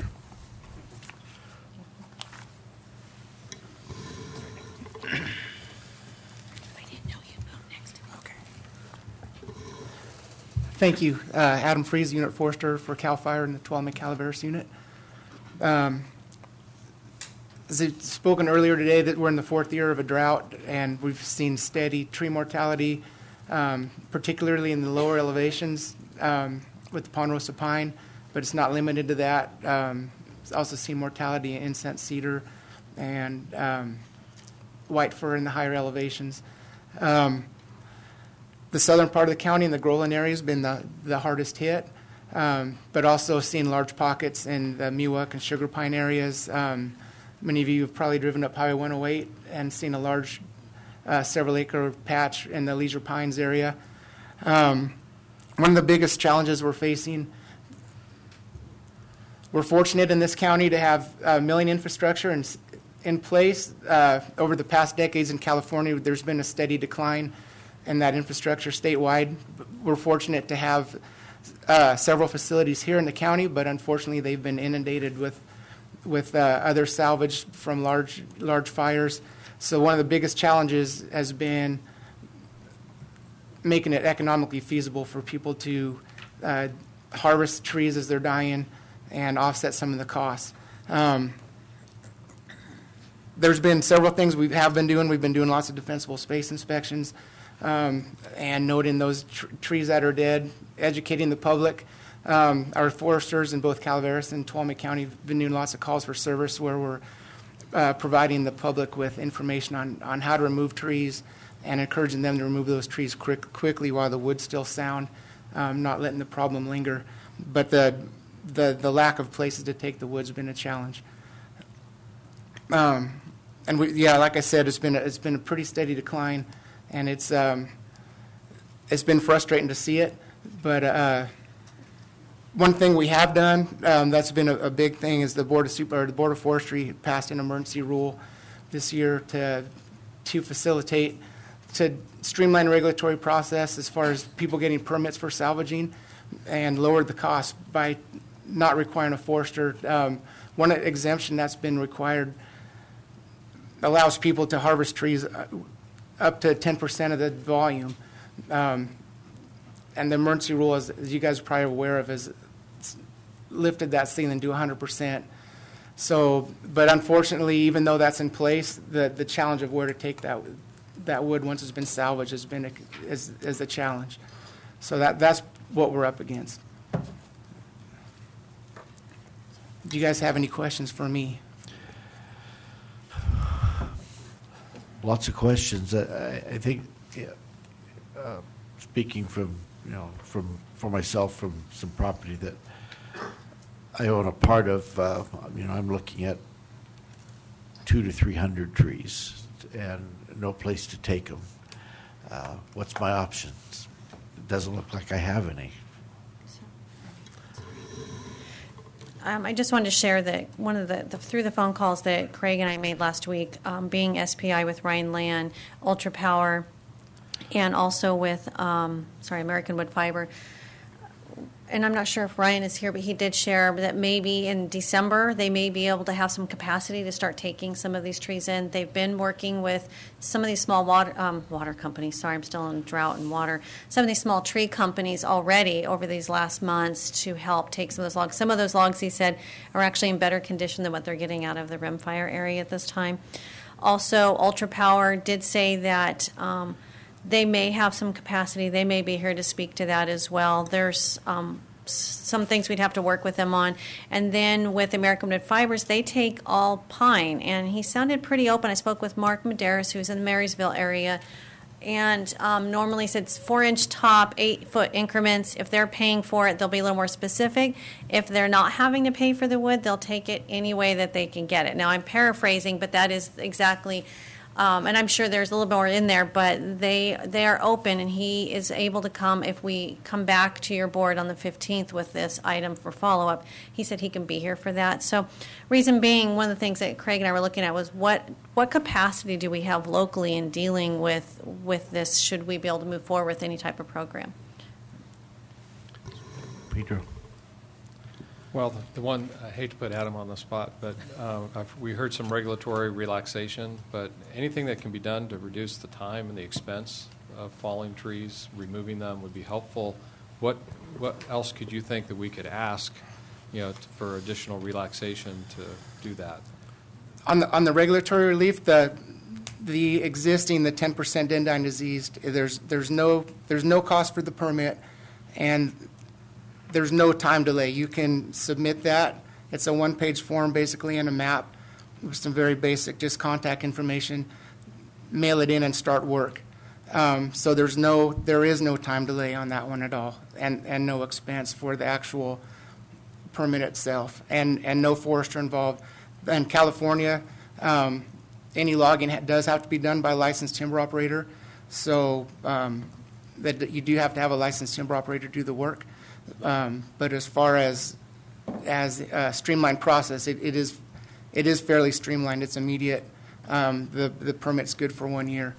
With the 1038K, it's a 5-day from when you submit to when you can start. So it's very fast, and it's also relieves you from the obligation of having to get a timber harvest plan, which is timely and expensive, or an emergency permit, which was the previous system that was in place, which does require RPF, or registered professional forester, and the attachment of an archaeological addendum. That the 1038K process is streamlined. If it's less than 20 acres, you do not need a registered professional forester involved. If it's more than 20 acres, you do need one, basically to sign off that there's not going to be any adverse impacts. So even though those things like archaeological addendum aren't required to be part of the permit, there is a forester requirement to go out and look at the ground and make sure that there isn't going to be any adverse impacts. So from a regulatory standpoint, that's pretty streamlined. I don't know what we could do further than that to make it more streamlined. Just a quick question. Do those conditions apply if you're going to receive some revenue for the logs? Yes. The one-page permit still applies if? Yes. Okay. Yes. That's only required if the wood's being bartered, sold, exchanged, or traded. If the wood's staying on site, if it's being milled on site for personal use, or firewood on site, then CAL FIRE doesn't have any jurisdiction. It's not considered commercial timber operations. Only if the wood's being bartered, sold, exchanged, or traded, which we'd hope it would be. It's a shame seeing merchantable trees go to waste. So that's our hope, is as much as possible seeing that wood merchandise. Supervisor Rutherford. Yeah, looking at this whole problem, it's rapidly getting huge. I think there's a couple of different things that we need to look at maybe doing, and there's two aspects, I think, to this problem. One is sort of the public aspect and the things that we can deal with. And I really think that we need to look at, and I know you're working with all the right people, but I'd like to see a formal task force set up that includes representation from all of the key players that could be affected. And the purpose of this task force, and I'll outline some of the key players that came to my mind, not an all-inclusive list here in a second, but the purpose of this would be to map out the problem and set some priorities, because we're not going to be able to do everything all at once. And in my mind, the priorities ought to be, number one would be anything that's a threat to imminent public safety. In other words, that tree could come down tomorrow on a road with somebody driving down the road and kill somebody, okay? And then the second one would be public services continuity.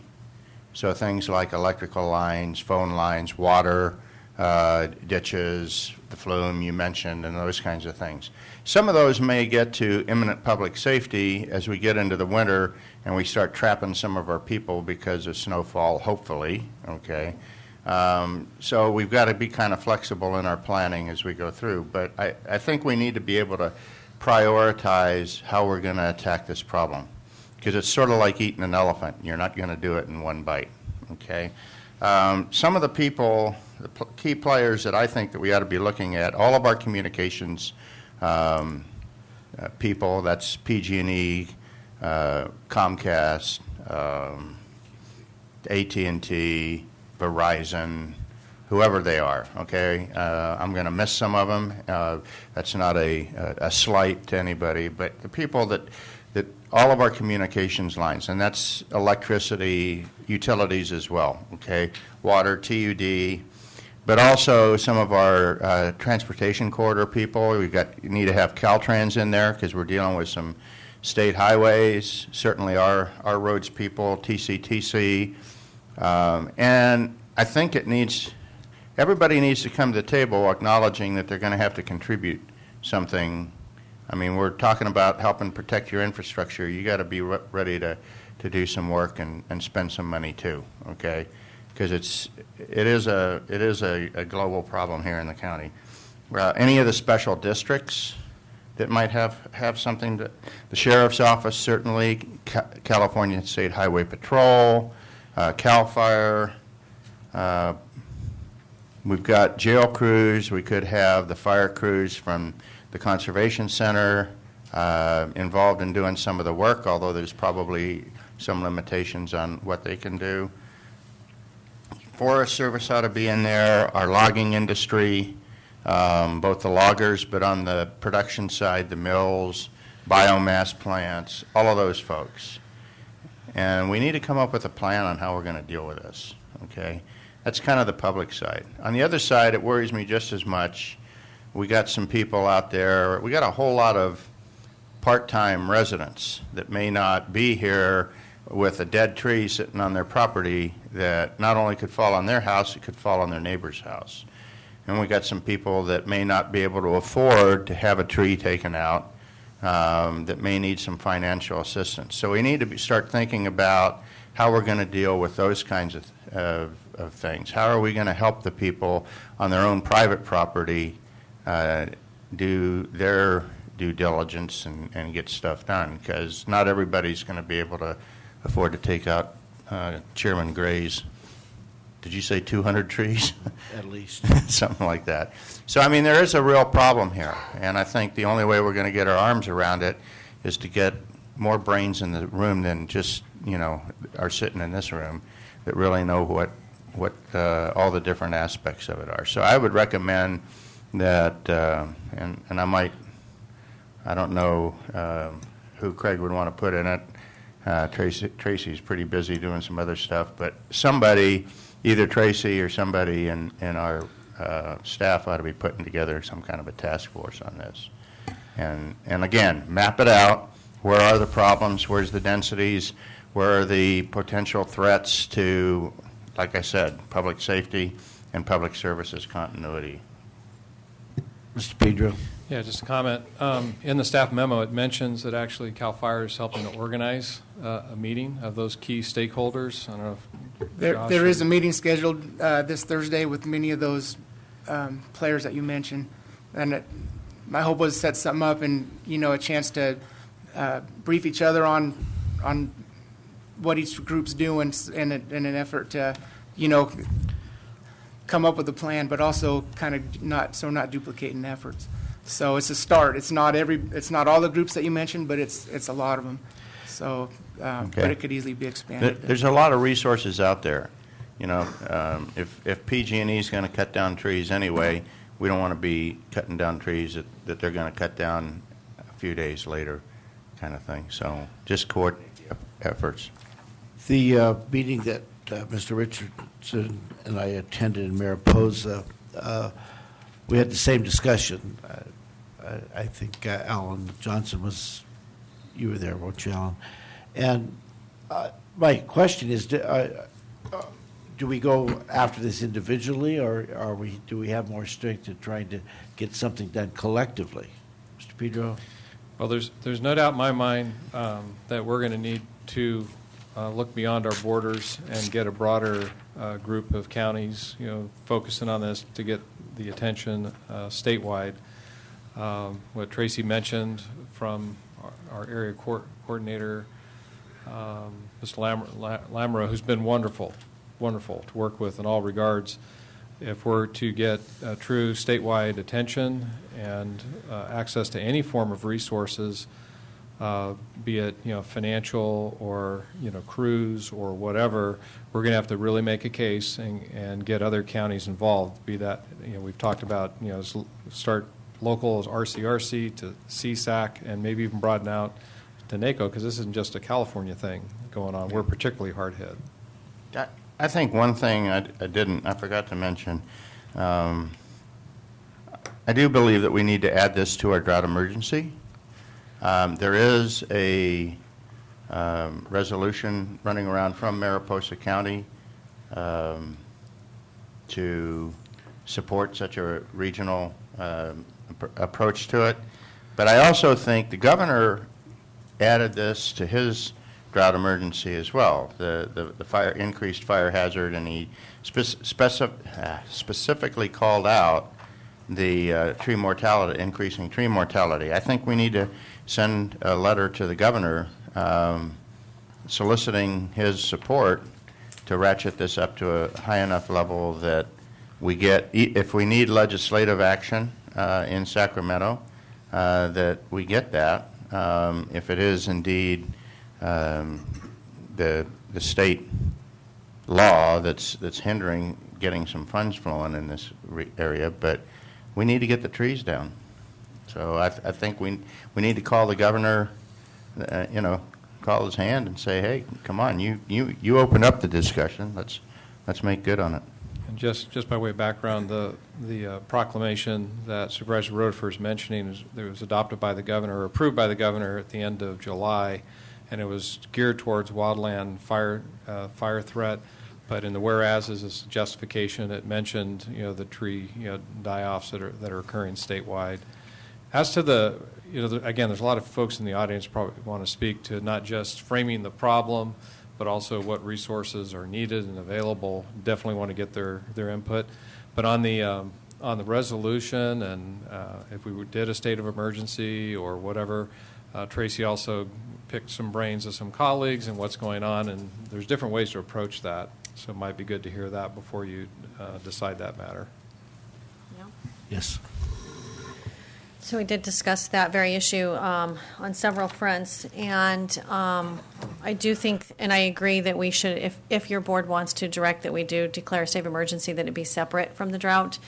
We could see where the drought, when we say drought emergency, maybe our wells begin to flow. We're not seeing the same level of effect that we're seeing right now.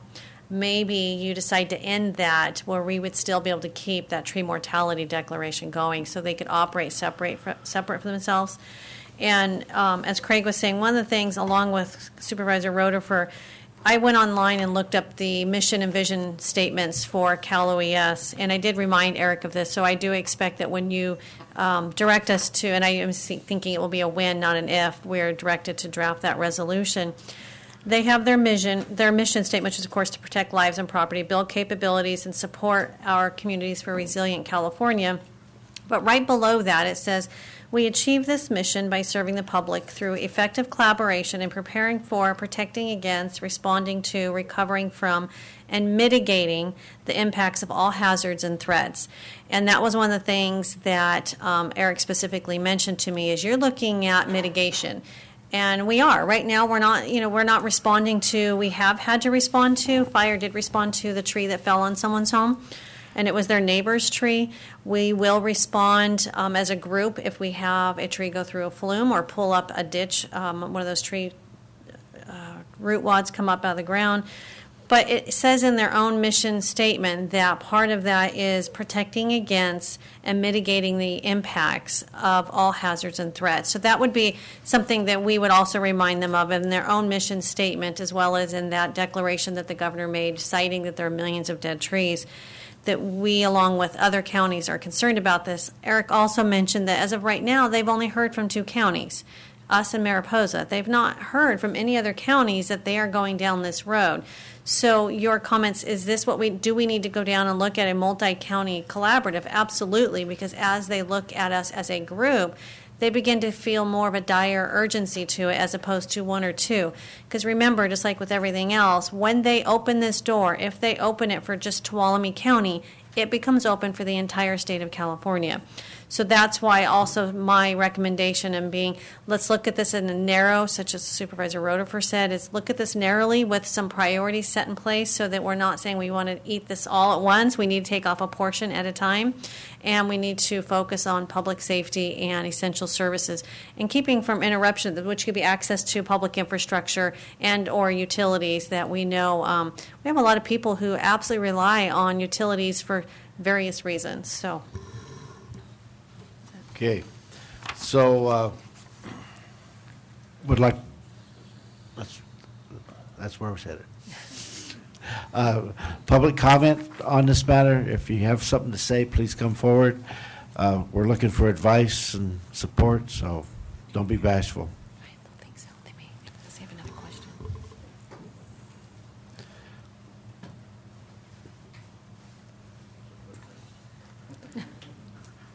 Got cut off. Members of, is this on? Yes. Oh, members of the board, I'm Glenn Gottschall, the president of the Highway 108 Fire Safe Council. What we have been doing within our existing fuel break work that we're doing in and around the county, primarily right now on Big Hill and in the Columbia area, is where we have these recently dead trees. We're encouraging the landowner to, if they'll get them on the ground and they're within our fuel break, we'll take care of the slash and do that as part of the grant money that's already been funded.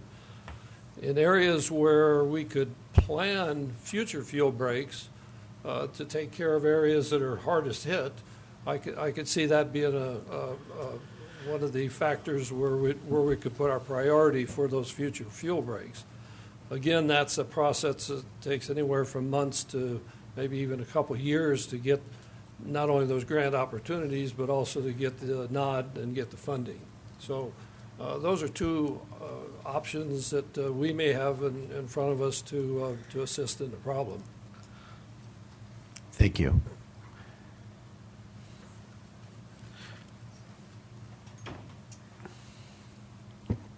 Members of the board, my name is David Harris. One thing I did not hear, and I would advise you to consider, is that in any section of any creek that usually has water in it, it's getting a high mortality of trees. I was in two different sections of Woods Creek yesterday, and literally there's at least one dead tree every 10 feet, mostly alders, some very sizable, 24-inch alders. They're brittle. After they die, limbs are going to come down fairly easily. That's not a problem. That can wash out. But at some point in time, we're going to get a heavy, wet snow in that area. And that's not just Woods Creek. I'm sure that's happening in sections of Curtis Creek and Sullivan's Creek. Those things are going to come down, and you're going to have the mother of all log jams waiting to happen. And, you know, this county has been having issues with replacing, like Rawhide Bridge. It may not have that issue here in a couple of years if it doesn't take care of those trees. It might be having to get a military bridge in there real quick. So, something to consider. Thank you. Anyone else?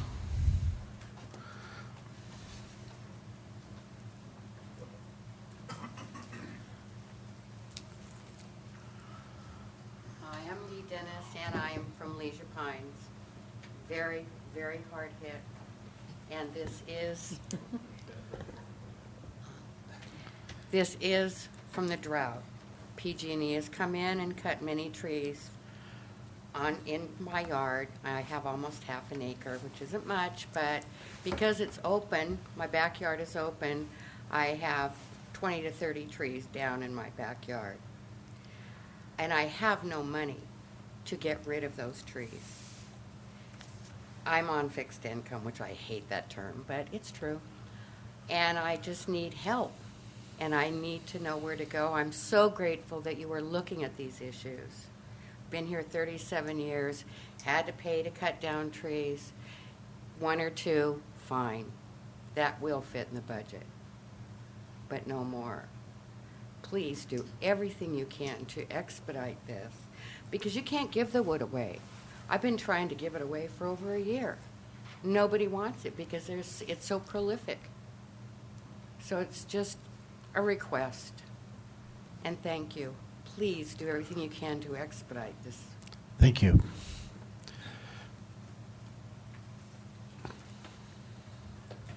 Ray Ingalls, Tuolumne County CRA Road Superintendent.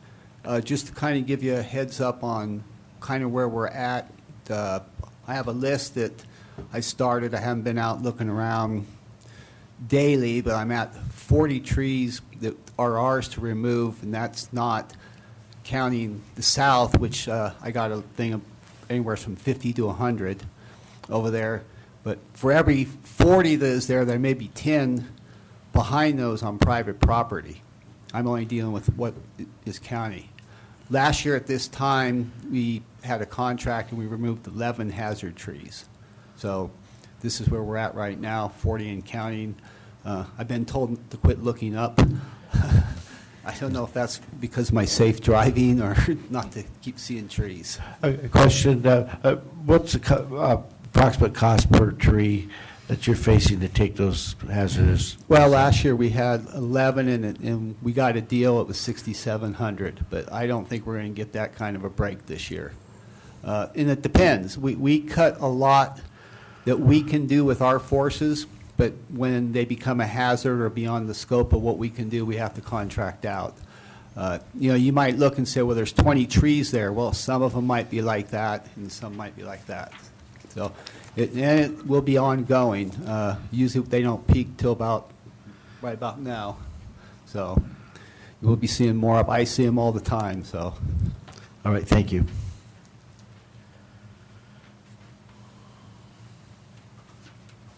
Hi, my name is Chris Trott, and I have a company called CT Bioenergy Consulting here in the county.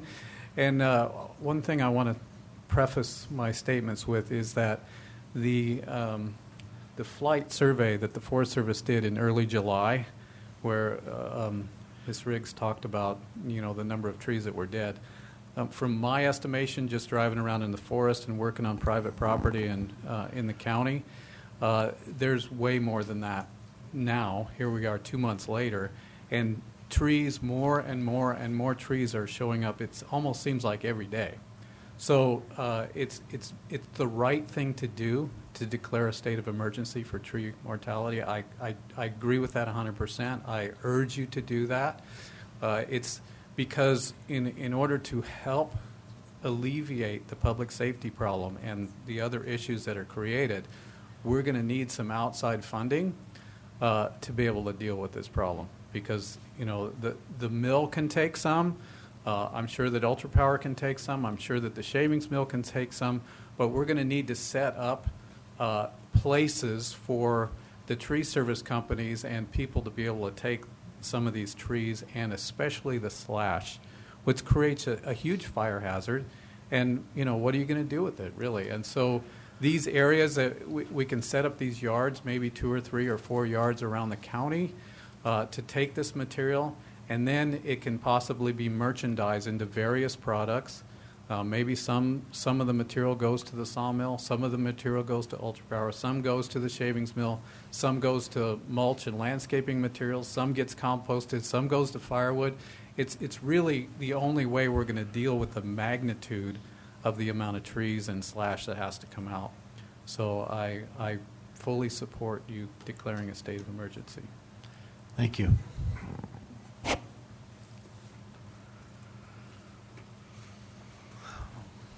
Hello, Alan Johnson, SWIFT coordinator. SWIFT is a collaborative group that deals with the fire protection and issues in the southern part of the county, along with northern Mariposa County. And this issue's been on our radar. The representatives are CAL FIRE, Forest Service, BLM, County Fire, Fire Safe Councils are all involved with this, and it's been a concern for quite some time. I've also been involved with the task force in Mariposa County that's looking at the same issue. And I, too, strongly encourage what Tracy's talking about as a separate resolution for this. And it hasn't really been said, but even if we get this monster El Nino that we're talking about, this issue is going to continue for a few years. And I know the need right now is to look at the infrastructure areas and the things that are going to affect the public safety. But But we also need to be looking at those areas that are not necessarily in some of that infrastructure, because as those trees die and fall, they are going to increase the fuel loading, which eventually the fires are going to start, and they're going to push towards those populated areas. So I realize the need to look at this problem strategically and start with those immediate things that need to get taken care of, but it's going to be a long-term, big thing that's going to have to go beyond that urban interface type situations and deal with the wildland issues that are out there because of the increased fuel loading. Thank you. Thank you. Anyone else?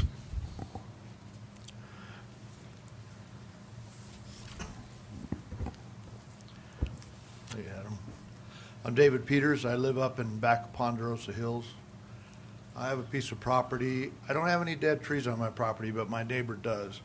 The reason I'm here today is just a little bit of caution, because when I read the article, number one option on there was to have an ordinance to require people to get the trees removed by such and such a time, or the county could put a lien on your property.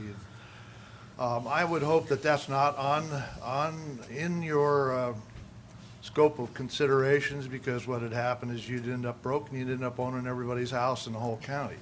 Obviously, there's no place to take the trees, what's already been said. So I just wanted to express that. And number two, if it does go to the state for consideration, my other fear is that we will have another fax or fee tax or whatever you want to call it on, because we live in the mountains and naturally we're rich because we live up here, and we should be responsible for that removal of all those trees because we choose to live up here. So we'd have another $120, $130 a year added to our tax base, which those of us who are on a fixed income are getting right at the borderline.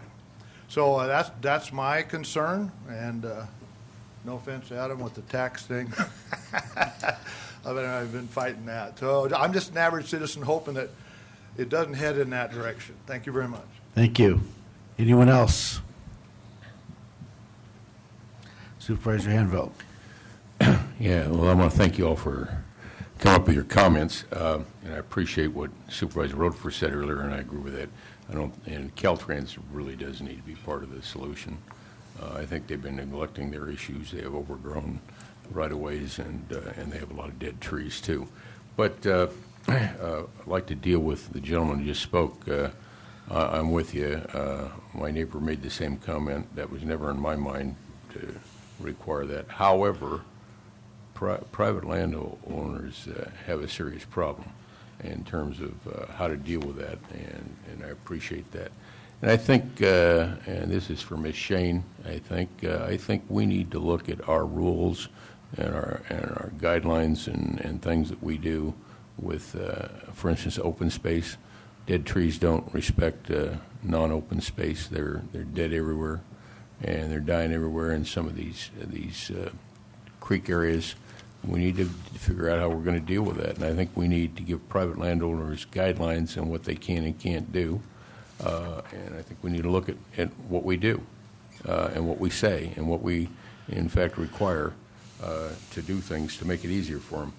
And as for fees, this is a perfect use of SRA and AB 32 fees that the state collects to reduce fire hazard and greenhouse gases, because all these trees that are dead and dying will become hazard trees, and they will produce greenhouse gases by just sitting there and decaying.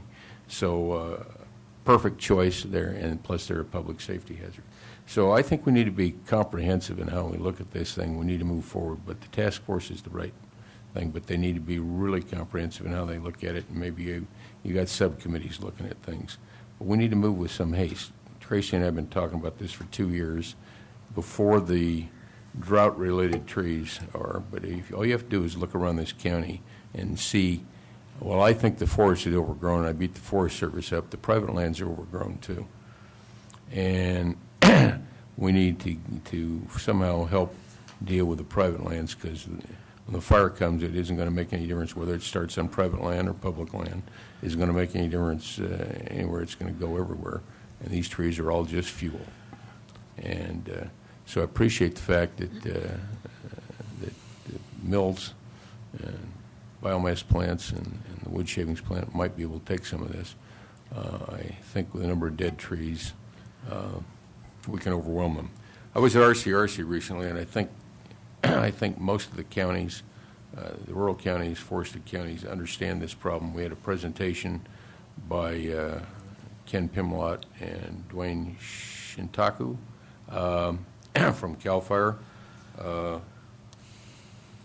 And it's really interesting. Based on that, someone asked if there was how much timber was there and if it had any value. And I asked Steve Brink in a text message to give us some information.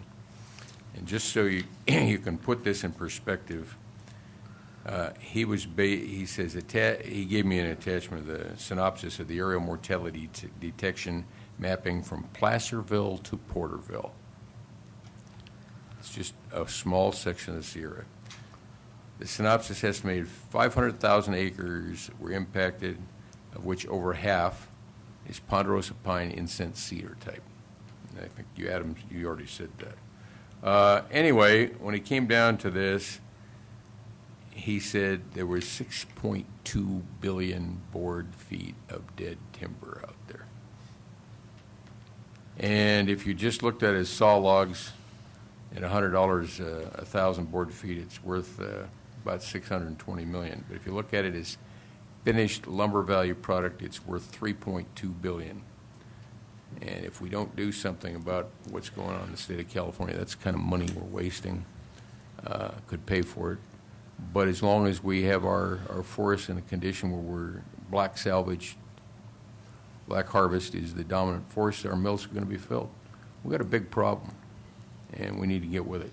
And there's nothing wrong with Tuolumne County leading, but the other counties, I think, are receptive based on RCRC comments to come in and help us. But we've got to help the private landowners just as much. And Mr. White, Mr. Pimlott needs to know the SRA fees need to go to this. Okay, so getting back to the agenda item, consideration of providing direction on possible actions to address tree mortality issues. Supervisor Gray, I just wanted to make a couple of quick comments, and they're not really different than what Supervisor Hanfield and just was talking about. But we do recognize that we have a drought-driven beetle epidemic, and we've heard some ideas here. Getting a group together to prioritize and bringing all of those interests, possibly led by CAL FIRE, I think that I would be prepared to make that recommendation, bring the interested parties in. But most importantly, we need to look outside of our borders. Supervisor Hanfield, you mentioned RCRC. We are all going to a state meeting later this month. I think we can have discussions, but we specifically need to get them to put this on their agenda for their meeting in October, make that request. Because if we do, and I think there probably is wide consensus for a declaration of emergency, a separate item, but it just makes sense that we would want to get more county partners on board. And so I would like to see you try and get this agendized for, okay, and especially recognizing that our infrastructure is saturated. And we have more infrastructure in Tuolumne County than the majority of the counties that we talked about that you just mentioned in the survey, from Placerville to Porterville. And so, again, we have a statewide crisis of this beetle epidemic, and we need to find creative solutions on how to deal with it. Bring in the partners. Chris, I thought, had a great idea about how we find some areas where we can stage some of this product. But lastly, with this declaration, I would hope that we could find some method for cost share so that folks could actually get the material off of their property, especially we're looking at so many citizens that are on a fixed income, and don't have the ability to get it done. And so at some point in this task force, I would really like to see how we look at cost share programs. You mentioned the SAR fees, and I think those are, thank you. Yes. But I agree. There should be some ability within, those fees to help folks pay to get this job done. So I don't know if we need to put that in the form of a motion, but those are a couple of items that I would like to really see us move on now. Okay, let's get back to the first thing that we need to do is declare a state of emergency for the trees. Is that correct? Separate from the drought. Is everybody, Mr. Peter, go ahead. But what I envision, if that's what you want to do and you want to do that as a separate, whatever form of resolution, we'd bring that prepared for your next meeting. We just want to hear from you which direction you want to go, and then we'd know what to put into it as well. Supervisor Rutherford. Yeah, I agree, and it should be a separate state of emergency, but I think it ought to clearly link both that it's a result of the drought and that it is also a mitigation against future forest fire, wildland fires as well. Because ultimately, the purpose of this thing ought to be to get some financial relief, as we've all talked about. And I think linking it to those two issues help set the stage for putting some pressure in Sacramento and maybe ultimately back in Washington, D.C. to address this. You might take a look at the Mariposa resolution. I have it right here, yes. Any other comment? Any more public comment? I don't want to hear it.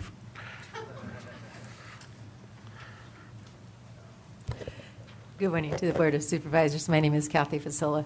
And again, it is wonderful to call upon the state government and federal government and say, please give us more money.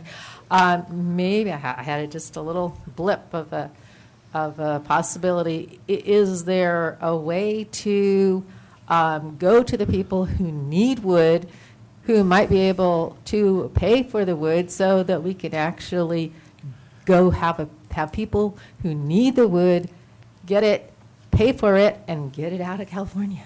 Is that a possibility? Get some money for it, actually have some income. Mr. Baker, go ahead. Well, just a comment, and I think this will come out of the task force discussions. I know it's been covered with some of the phone calls that Tracy and I had made.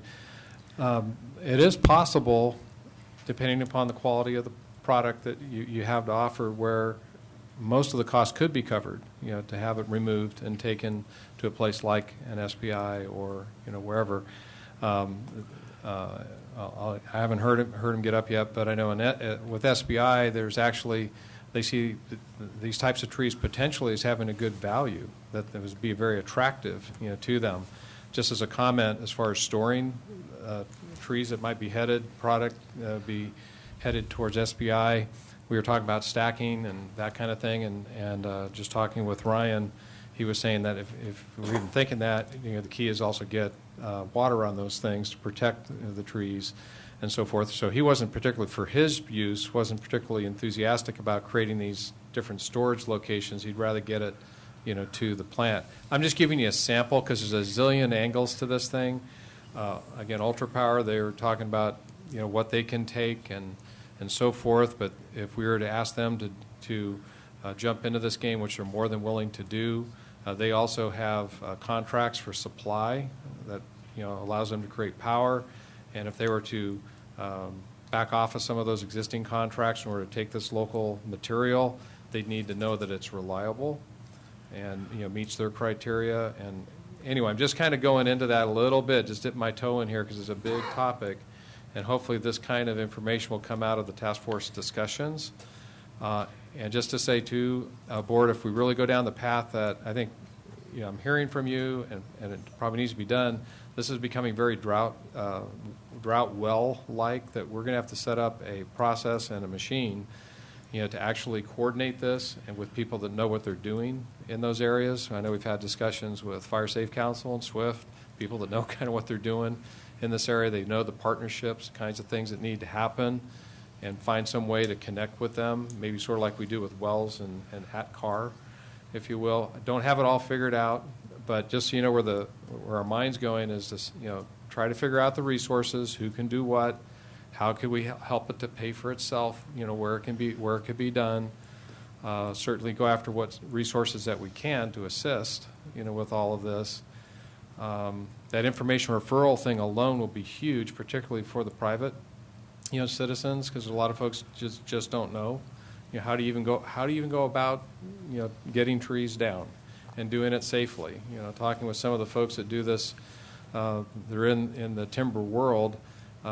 Told stories of decided they weren't going to try and cut down some of these trees themselves on their own property just out of safety concerns. They wanted to, you want to get someone who does this all the time to make sure you fall those trees so that you don't make a worse problem on your own property or your neighbors. So there's a lot of tentacles to this thing, but hopefully that's what will come out of the task force. And then as we move down this road, we can further refine proposals and processes, for action. Okay. Everybody okay with where we've gone so far? Any more public comment? Do you have enough direction from the board, Tracy, to move forward? I do. All right. I was hoping, I was looking through my information, and before we in this item, I do have the 800 PG&E number for those, and I'd like to be able to say that out loud, just if there's anyone listening. And we can put this on our OES webpage as well. But I got this from Corey Peters, who's a vegetation program manager for PG&E. The number is 1-800-PGE-5000. And what I'm told is that there are live people on there, and they will get in touch with their contract foresters, who will come out and do an analysis to determine if the tree can be taken down, and if it's something they will do. Keeping in mind, as stated in the memo, they will come out and abate the trees, but they will not remove the trees. So they still have to the homeowner will still have to do something to, for those who can, to, limit, bucket up, try and get it off of their property. Pedro? Can I just mention, I do want to address that bullet that was in there as an option, and it was not listed as our top option, but it was amongst them, and that's the notion of an ordinance. There's an issue out there now, and it was stated, and it's going to continue to grow, where you have hazard trees that may sit on one person's property, but they serve as a actual threat to the neighbor's property, and it could be private property. I'm seeing our Forest Service partners in the audience. It could be Forest Service trees or vice versa. But with the number of absentee landowners that we have and landlords, that we have and so forth, I can see that becoming a greater issue that's going to come to the board. And that's just something that it wasn't an idea that was born here. It's been used in other jurisdictions. Not anxious about going down that path, but I know how I would feel personally if I had a neighbor who had a number of these trees that were kind of leaning towards, my home, and nothing was getting done about it. I'd get really concerned. So that's something we're going to have to really think about, because that's not a theoretical of the future. We've already had a tree like that come down on a neighbor's home doing significant damage. So this problem is here, and we'll have to look at those issues as well. Okay. Anything else? Any more public comment? All right, then we're going to move on to the next item. Thank you. This is consideration of waiving the first reading of an ordinance amending Section 1520.060 and 1520.080 of the Tuolumne County Ordinance Code.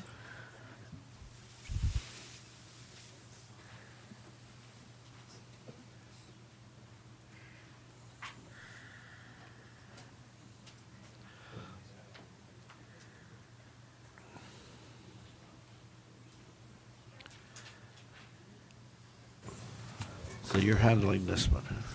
Yes. All right. Good morning, Deputy County Counsel Carlin Drivdahl. This item was added to your 1030s because it uses the word defensible space, which does tie into our earlier discussions about fire safety and property maintenance. However, the actual item before you is not intended to present any changes, but rather revise the ordinance language to match what the current practice is in terms of setbacks and defensible space when reviewing subdivision maps and the like.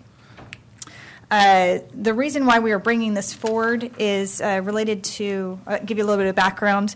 Public Resources Code Section 4290 mandates the development of standards for the creation and maintenance of defensible space and other vegetation management guidelines for wildfire prevention and risk reduction on state responsibility areas, the SRA.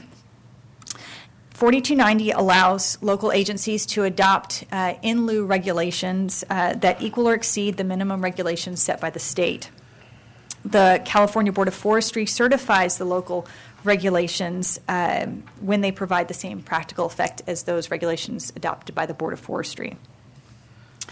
The Board of Forestry recently adopted updated SRA regulations and is requiring all jurisdictions to submit their in lieu regulations for certification by January 1st, 2016. Again, as I said, the proposed ordinance before you is intended to match the ordinance code language to the current practice. There has been some confusion in how it's been implemented in the past. No changes to current practices with regard to defensible spaces proposed at this time. However, if your board does wish to provide direction on changes to our defensible space regulations, we can work to bring an ordinance back to you at a later date. With that, again, I can go through the ordinance if you'd like, or if you have any questions. Supervisor Royce. Yeah, I don't need you to go through it. I just wanted to clarify. You mentioned that we're required to be in compliance with the minimum standard, but we have the ability to exceed that. You said that this is based on the current practice of what we're doing, and we're just basically adopting it in the written form. So I'm curious how our current practices relate to the minimum standards. With that, I will turn it over to Steve Gregory. Steve Gregory, Tolman County Fire. Are you specifically talking about the setback portion? I guess probably would be the biggest portion when it comes to subdivision maps and that kind of a thing. We're basically just cleaning up the language to reflect what we currently do. The old language talked about 30, 50, 100 foot, which was based off CAL FIRE's FRAP maps. Yeah. We're cleaning it up to basically mirror Section 1270 for the 30 foot. So that's the minimum standard. That's that you the minimum referred to? standard, correct. So that's basically what we're adopting. Yeah. Okay. Okay. Any other questions? Any public comment? All right, bring it back. I do have one question. I'm sorry. So go ahead. The one thing I was concerned about when I was reading through this was with like 1 acre or above parcels. It said that it applies. So a 30-foot setback on a 1 acre parcel can be quite a bit depending on the parcel and some of the limitations you have within our county. Are there's ways to deal with that and mitigate that also, right? Firewalls and different. Correct. And if you look at section section B or E, sorry. It is written in there for that specific purpose. Just do firewalls or whatever. Mm-hmm. Correct. And the process for doing that, is that conditions within like a CEQA document or something? Is that where that would be? Or is that something that building would exercise? What's the process for allowing those exceptions? It would typically be built into the subdivision, so when they proposed... they would have like a setback, a revised setback based on this condition or Correct. whatever. Okay, that works. Thank you. Mm-hmm. So you need a motion? Yes. I'll move on staff recommendation. Second. We have a first by Supervisor Royce, second by Supervisor Hanvelt. Call for the vote. All those in favor? Aye. Opposed? None. Passes 5-0. Thank you.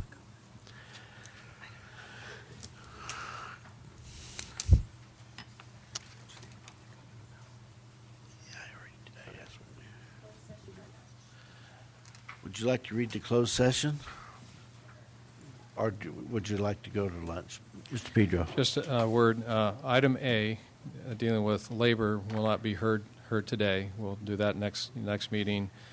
If what we could realistically accomplish, if you wanted to do something now before lunch, would be item C, the real estate item. So if the board wanted to start. Okay. Should I read them all just in case so you can talk about them all, or? Yeah, we won't have time to do the other. Okay, let me find it. Sorry. Okay. So we're doing C. Closed session, conference with real property negotiators, price and terms, authority government code section 549568, negotiators Craig Pedro, Daniel Richardson, negotiations with Jane Holman, certain for a .592 acre parcel located at 10 Calaveras Street in Sonora with APN 056090032. Any public comment on the closed session item? Seeing none, we'll go ahead and go into closed session.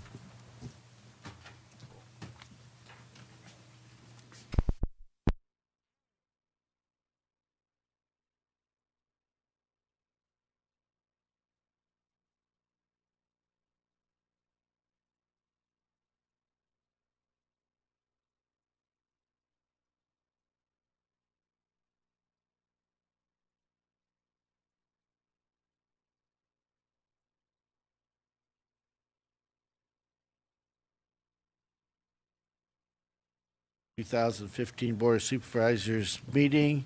Will the clerk please read our first 1:30 appointment?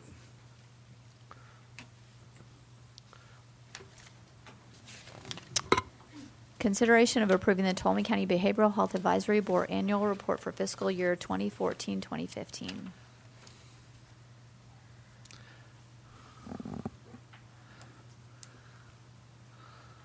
Good afternoon. Hello. I'm back for my third year. Thank you very much for having me again. I appreciate you taking time to find out a little bit more about the annual doings of the Tuolumne County Behavioral Health Advisory Board. We have my vice chair of the board right here today, Bill Tracy. Bill has been a member for many years, and he's a true asset. We also have members of the board include John Leamy, Chris Daly, Loretta Pagney, and Lyle McPeters. So it is a board made up of community volunteers, family members, and individuals who have have lived the experience and can give us advice making sure we're meeting the needs of the community.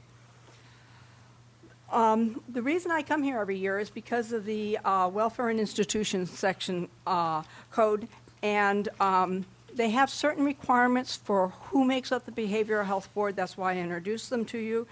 But you can see that it has to be at least 5 people, 20% consumers, 20% family members. And everybody is appointed by you, the Board of Supervisors. We are required by this institutions code to report annually to you, and that's what we're here today to do today.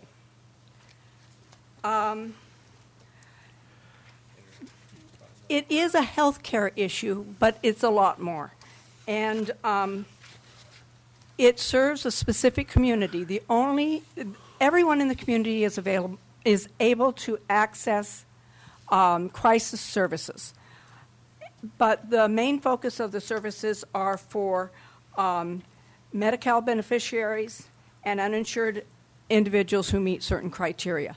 So what I didn't realize when I got on this road is in crisis, they can be here, but for the ongoing, it has to be, there are certain criteria. But it is the staff there that make a tremendous difference. There's a lot of services that are provided. Crisis services, adult, children, medication services, so important in recovery. Substance abuse and judicial program, and peer recovery programs. Doing a good job in our numbers. We can the services provided to the community continue to grow. As you can see, we are reporting on both unduplicated clients and number of services provided. So you can see most of the people are getting multiple services. Where we're really seeing some growth is the alcohol and drug through judicial. We're having significant growth in that area. But all of our services are growing 8 to 10%, and that is without a big influx in money other than some of the Affordable Care Act. We have found a very cost-effective way of providing services is through peer services. That is in addition to an adjunct to and supporting of the therapeutic services provided by the folks who have worked in this industry for a long time. The peer services include helping people get their benefits that they are owed due to their disability. The Enrichment Center is a very successful center, and if you haven't visited, it would be a great place to go. Peer groups, group therapy, talking to people who have the same problems are very important to recovery. And the Lambert Center, which works with the homeless population and helps get people in the door. So you can see we have had significant growth in the peer services. Inpatient and residential services is a ongoing program that is literally life-saving, but at the same time needs to be limited because people need family, they need their friends. So we are holding steady. Back in 2007, we had 23 individuals in residential services, and now we're down 12 to 15, which is really good. Those are the expensive services out of county. It tears families apart, but it also it limits what we can offer here in the county because you're spending so much money out of the county. We are able to, Rita and her staff are able to avert crises and keep people out of the hospital whenever possible. And you can see that we're keeping that steady with around 600 crisis evaluations and a little more than 200 people actually hospitalized resulting in that. So that is an important thing to families to keep people together, but also have that safety net for those who need it.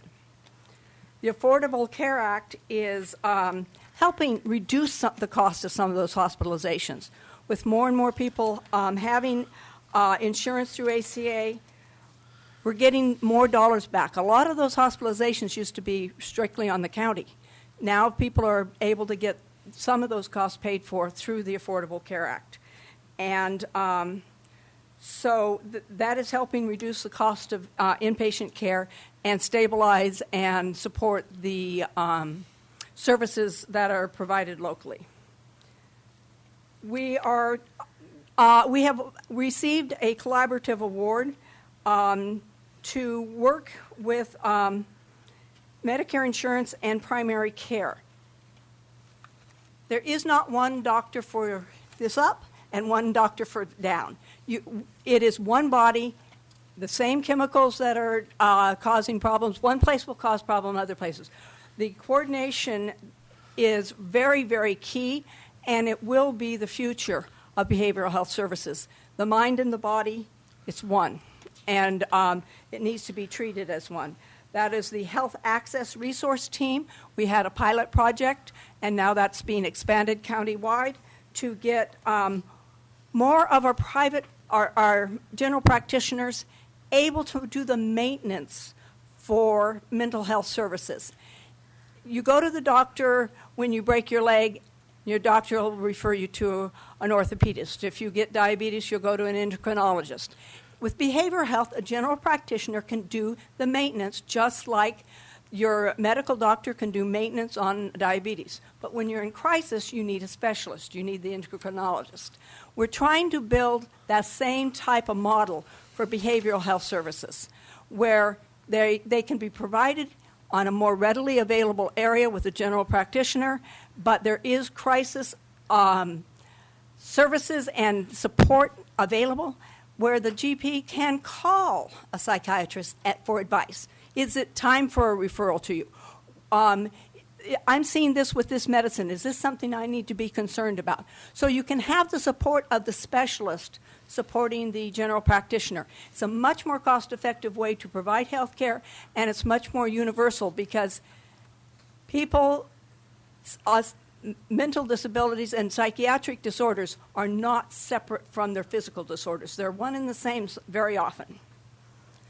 One of the other collaborations that we are doing is with emergency services, and this is the Behavioral Health Department is working very hard to have a joint working relationship with public safety. Very often the first responders, almost always the first responders, are a law enforcement personnel, not a behavioral health specialist. They're partnering, they're sharing information, and they are trying to, they have started a program where there's within a 30-minute radius of behavioral health department will actually be able to go on call where there are these issues to support law enforcement and to reduce very unfortunate incidents that have happened everywhere. So it's a really good program taking a lot of organization and outreach by Rita and her staff. But this is one thing that the Behavioral Health Board is very supportive and encouraging.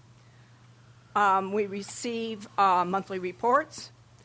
We've been monitoring the impact of the Affordable Care Act. And one thing just about 2 months ago we were very pleased to hear is a significant improvement in the department's audits by state and federal sources, which is helping us keep our money here and not repay. Little things like charting. They really watch things. And if they say, oh, you didn't chart this right, well, you're not going to pay for the service. Well, they may have paid for the service already 2 years ago. Now they want the money back. We're reducing that so that we can continue to provide good services instead of paying back for training and oversight errors in the past. And I'm really pleased to report that the Behavioral Health Department is doing a very good job at reducing the amount of these cutbacks. We've got some opportunities in the future we're still looking at. Regional efforts. We're working with several other counties to provide resources jointly with Merced County and several of the others in the area. We're looking at telemedicine. Sometimes when you can get one psychiatrist in the county, barely, you need somebody who specializes in a child or seniors or some specialty area. So telemedicine will provide that for us. We are looking at substance abuse issues and drug Medi-Cal. We're hoping to get into that. And continuing to use the peer specialists and the peer support. The everyday therapeutic services provided by behavioral health, since as long as I've been involved, are important. The peer support programs rounded out and are a very visible improvement to the system that is so important to our community. One thing I've talked about in the past is succession planning and workforce demands. Almost every month we're hearing, well, we lost this, we're gaining this, we're recruiting this. And I know this kind of critical work cannot be done without adequate staff doing the work. I come to a board meeting an hour and a half every month. There's dozens of people there doing the work every day. And we need to make sure we maintain them and we're not just a training ground for people to go to other counties.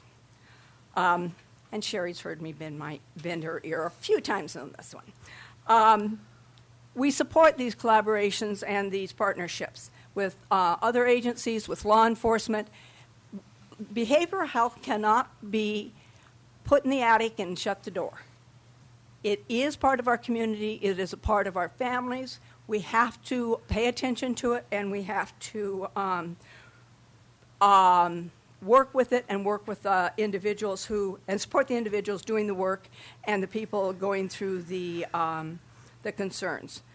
We are looking at data, we're looking at technology, and we're looking at other ways we can use the low-cost peer system to support the services in at the Behavioral Health Board. So that's basically my annual report. And any questions? John? I do. I'll let the other board members, if they have any, but doesn't look like it. You mentioned earlier that we are saving some money by using the Affordable Care Act. Can we quantify the amount? This past year, there was a $400,000 savings as a result of that. So that's a big number. Yeah, Big so number. that means really good work. Yes, and that is very good work that the board is very pleased to see the department doing. The other one is a comment. You're getting so good at giving these reports. I remember a couple of years ago, you were a little nervous, and now they're just moving right along. So A couple years ago, I talked a little bit about my daughter. Right. She just graduated from North Dakota University, and she had a 3.78 GPA. Recovery is possible. We had 5 hospitalizations. We had heavy dependence on the on behavioral health services, and she gets married in 1 month. And these services save lives. They're critical. Congratulations. We just shouldn't give up, should we? No, we shouldn't give up. We don't want to lock them away in the attic. We want it to become part of the fabric of the community. We want it to become where the public safety folks think of us as a partner. We want it where the where the physical health physician community thinks us as a partner. We've got to be involved in the community at all levels, or there will be no success. Okay, thank you. Any other questions, Sherry? Just a comment. I really want to thank Terry and Bill for coming today, and all of the board members that participate, volunteer. And Terry said she attends a meeting, once a month for an hour and a half. She does a lot more work than that. I just want to thank the entire board for their participation. They spend a lot of time looking at these issues, and it is important, and the conversation is changing, and that's key. Yeah, and it is key. And I think the Behavioral Health Department is on the correct road. It's working very hard with very limited resources. I do applaud everybody who works there, and I want them to know that their services are valued, and I want you to know how important it is to the community. Okay, thank you. Any So other I'd comment? move to approve the... Let me ask for some public comment before I get in trouble here. Any public comment? Seeing none, bring back to the board for a motion. I'll move to approve the Tuolumne County Behavioral Health Advisory Board Annual Report for fiscal year 14-15. I'd like to second that, but I'd like to add a comment. Thank you for your enthusiasm, your dedication, and nice story about your daughter. Oh, it is wonderful. Well, but it's success, It is success. and I congratulate you. Yes. Okay, we have a first and a second. All those in favor? Aye. Opposed? None. Passes 5-0. Thank you. CDBG. Will the clerk please read our second appointment? Public hearing to consider approving Community Development Block Grant Annual Report and authorizing the submission to the State Department of Housing and Community Development.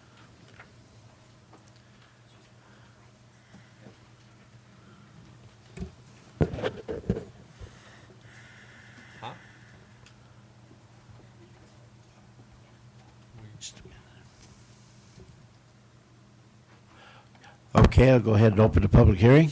Okay. Terry Cox, Cox Consulting. Excuse me, I'm I wanna- sorry.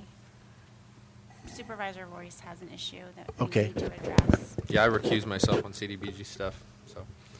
For pursuant to All right. 87-100. Thank you. Blah, blah, blah. Oh.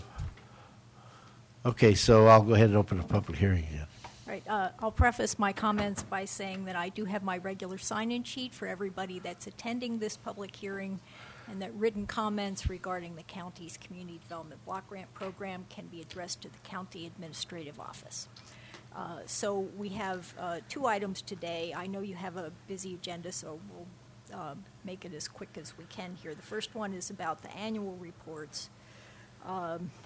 These reports are just demographic reports, and so for the different grants that were involved in this time period, 10 EF 7270, this is closed now. It has been closed for quite a bit. We did just issue our first new business loan the 3rd of July, and we will get 5 new jobs out of that one for Sierra Hardware Products. The 2012 grant, 8421, that had the Jamestown Sewer Project in it. That was 1,138 beneficiaries. We also had the Housing Stabilization Program, and the total number of beneficiaries for the entire grant for housing stabilization was 1,137. For homeless services, the number for the total grant was 361. For Meals on Wheels, it was 391.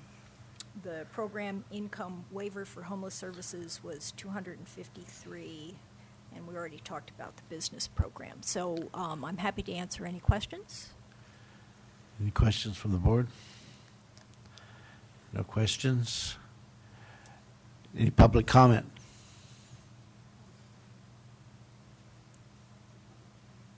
It's a public hearing. So, any comments from the public? Seeing none? Action? Move to approve the report as presented. I'm sorry, I can't hear. Close the public hearing. Go ahead. Move to approve the report as presented. Second. I have a first and a second. All those in favor? Aye. Opposed? None. Passes 4-0. Okay, so our second item is selection of. Well, just to clarify that again, Supervisor Royce recused himself, and he's also going to recuse himself on this next upcoming item. Okay. Yeah. You're going to Yes.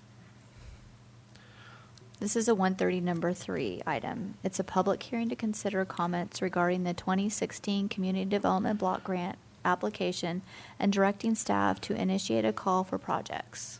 Right. Okay, go Right. ahead.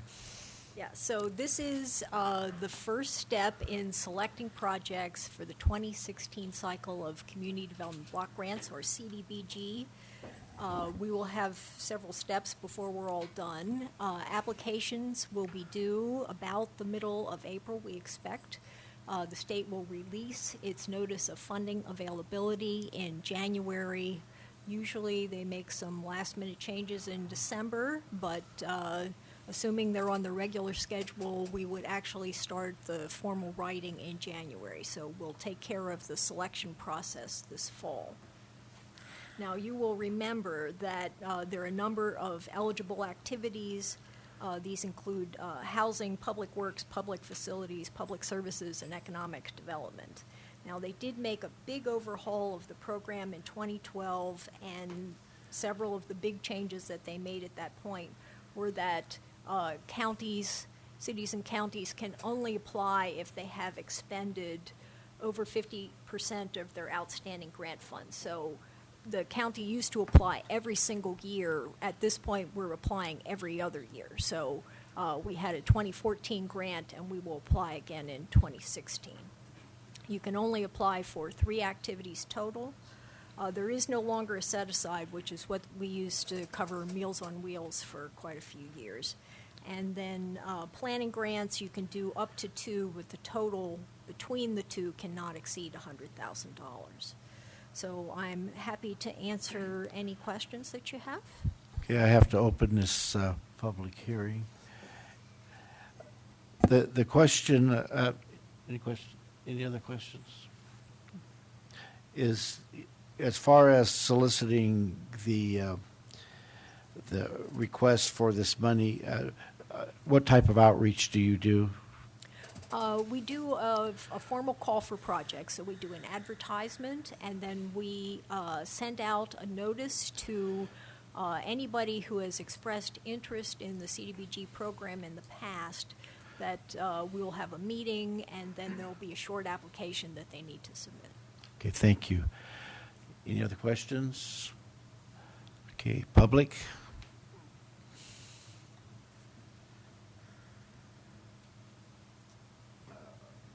I guess I'll step in here as public. Pete Campa, Campa Community Solutions, representing Tuolumne City Sanitary District, and I'm just going to leave you with a brief document overview of some of the issues that they'd like to take care of there in Tuolumne City.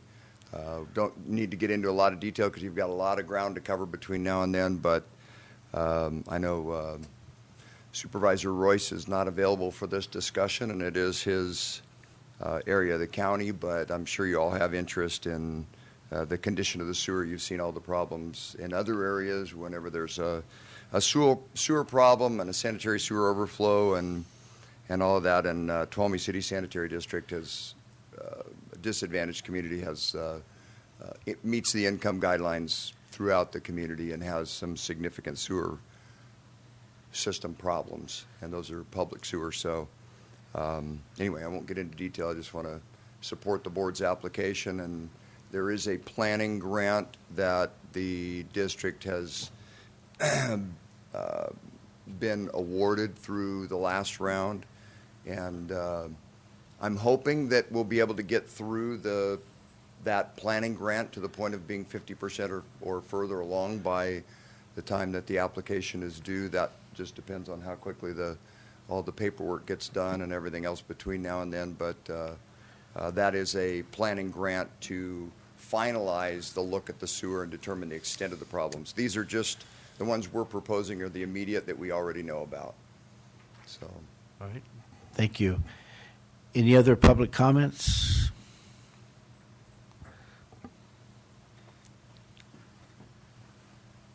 Good afternoon. Lee Kimball with the ACA Food Bank.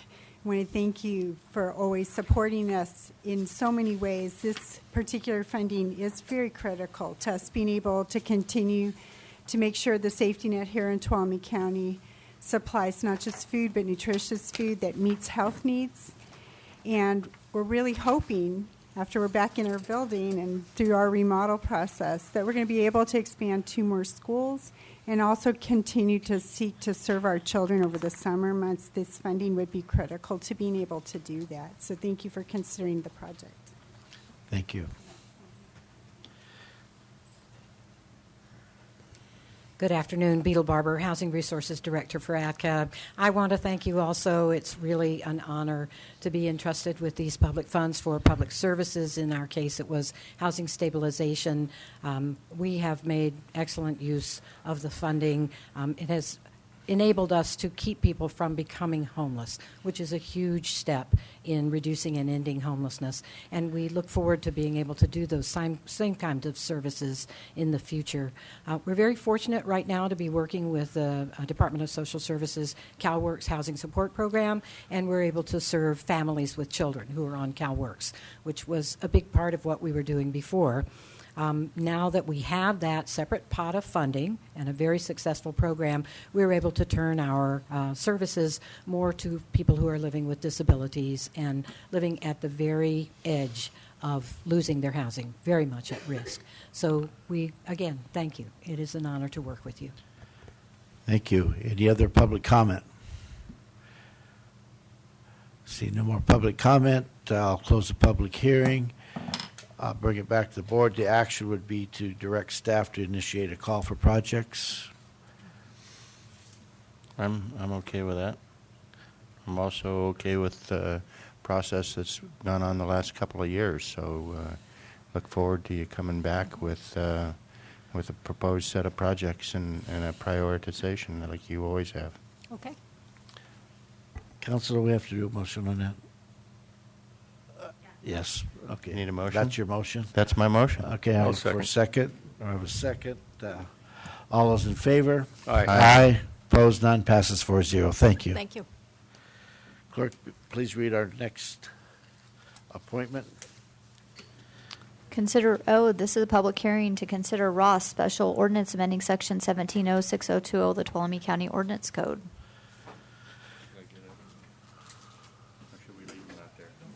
Is he still recused?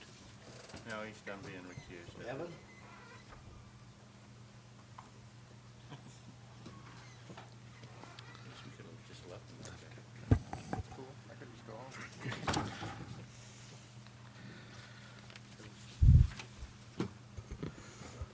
Shane. Good afternoon, Mr. Chairman, members of the board. I'm Bev Shane, Community Resources Director.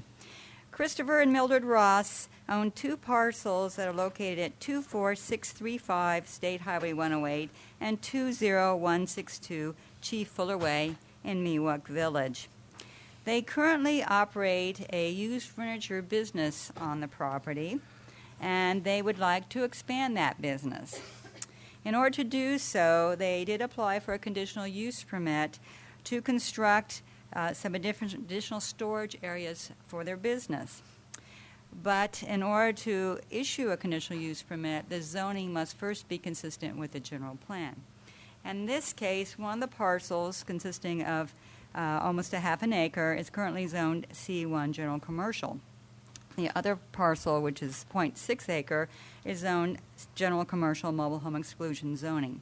Both parcels are proposed to be rezoned to Special Commercial to be consistent with the Special Commercial General Plan land use designation.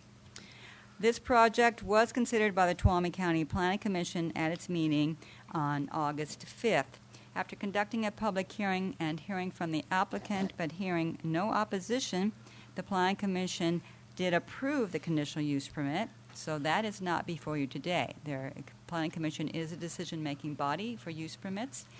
There was no appeal, so that item, although it's part of your agenda package, is not before you today. The Planning Commission did endorse or recommend approval of the zone change, and the use permit is conditioned that it cannot go into effect until your board does approve the requested zone change. Okay, any questions? Okay, this is a public hearing, so I'll ask for anyone that wishes to speak in favor.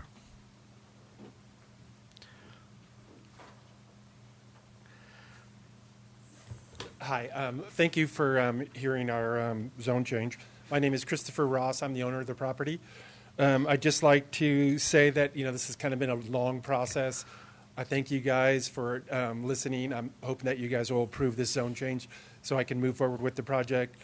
Community Development has already approved all the parts that they were interested in, and I just need your final approval for this to, keep the zoning on as consistent with everything else that's on the Highway 108 corridor so that we can move forward with the project. Okay, if you have any questions, I'm available. Any questions? Seeing none. Okay, anybody would like to speak against this project? Anybody would like to be neutral? Seeing no one, I'll close that portion and bring it back to the board. District 3. Make a recommendation to approve the zone change based on findings A through D, and also to approve the conditional use permit based on findings A through F. Supervisor Royce, the conditional use permit was approved by the Planning Commission. Oh, so just your the board's zoning? just the zoning. So moved. Second. Thank you. Sherry gets it. Sherry has the second. Any other discussion from the board? Seeing none, bring it back for the vote. All those in favor? Aye. Aye. Opposed? None. Passes 5-0. Thank you. Good luck with it. Yes, please read our final 1:30 appointment. This one is continued consideration of an appeal by John and Julie Dunlap regarding a notice and order that was issued for zoning violations at 19600 Kearney Richard Road and making a determination that violations do exist on this project, directing the co-compliance officer to prepare a final abatement order, and providing direction to staff for processing the co-compliance case for zoning violations on the AP 67-150-04. Okay, County Council has a few words for us. Thank you. Members of the board, I just need to let your board know, and the audience also, about the difference between this appeal and an ordinary public hearing, because at the last meeting regarding this appeal, public comment occurred after motions were made. Your meeting procedures for public hearings provide a lot of detail for public hearings, like opening the hearing, proponent testimony, opposition, rebuttal, surrebuttal, public comment, closing the hearings, and then the board considers the item. Appeals like this one are not covered in detail in your procedures with regard to public comment. However, we borrow from the public hearings to satisfy due process. For this item, I'd suggest we start by taking staff testimony, which in this case would be an update from Ms. Shane, and then hear from the appellant, then take public comment, which is not part of the administrative record, and finally, the board would consider the appeal and could hear motions. While the board can hear public comment and ask questions based on public comment, it's not itself evidence that the board could rest its decision on. That evidence has to come from the parties, either staff or the appellant. So unless there's any questions, the appeal can proceed. All right. Thank you. Ms. Shane? Thank you, Mr. Chairman, members of the board. I'm Bev Shane, Community Resources Director. I am pitching for our co-compliance officer, Doug Oliver, this afternoon. I'm going to go summarize what Mr. Oliver presented at your board meeting on August 5th, and then, I think it was actually August 4th, and then Deputy County Counsel Carlin Drivdahl would like to address your board before you turn it over to Mr. Dunlap for his testimony. This is a co-compliance hearing, as you know. It was continued from August 4th at the request of Mr. Dunlap. This case began in 2012. It is a violation of the zoning ordinance pursuant to the Tuolumne County Ordinance Code. We can only process zoning violations when we have a complaint. The county staff has been directed by your board that we cannot initiate those co-compliance cases, that it must be based upon a complaint that is filed from a member of the public. And so in response to a complaint, inspectors from our Building and Safety Division did inspect the project site or the violation site, which is located off of Kearney Richards Road in the Silsbyvale area. The complaint was about wood storage that had been growing over time, that there's a wood cutting business on this particular site, APN 670210. We're going to call that Parcel A today to make it a little bit easier. This property is zoned RE2. The RE2 zoning district does not allow the type of business that is being operated on the site.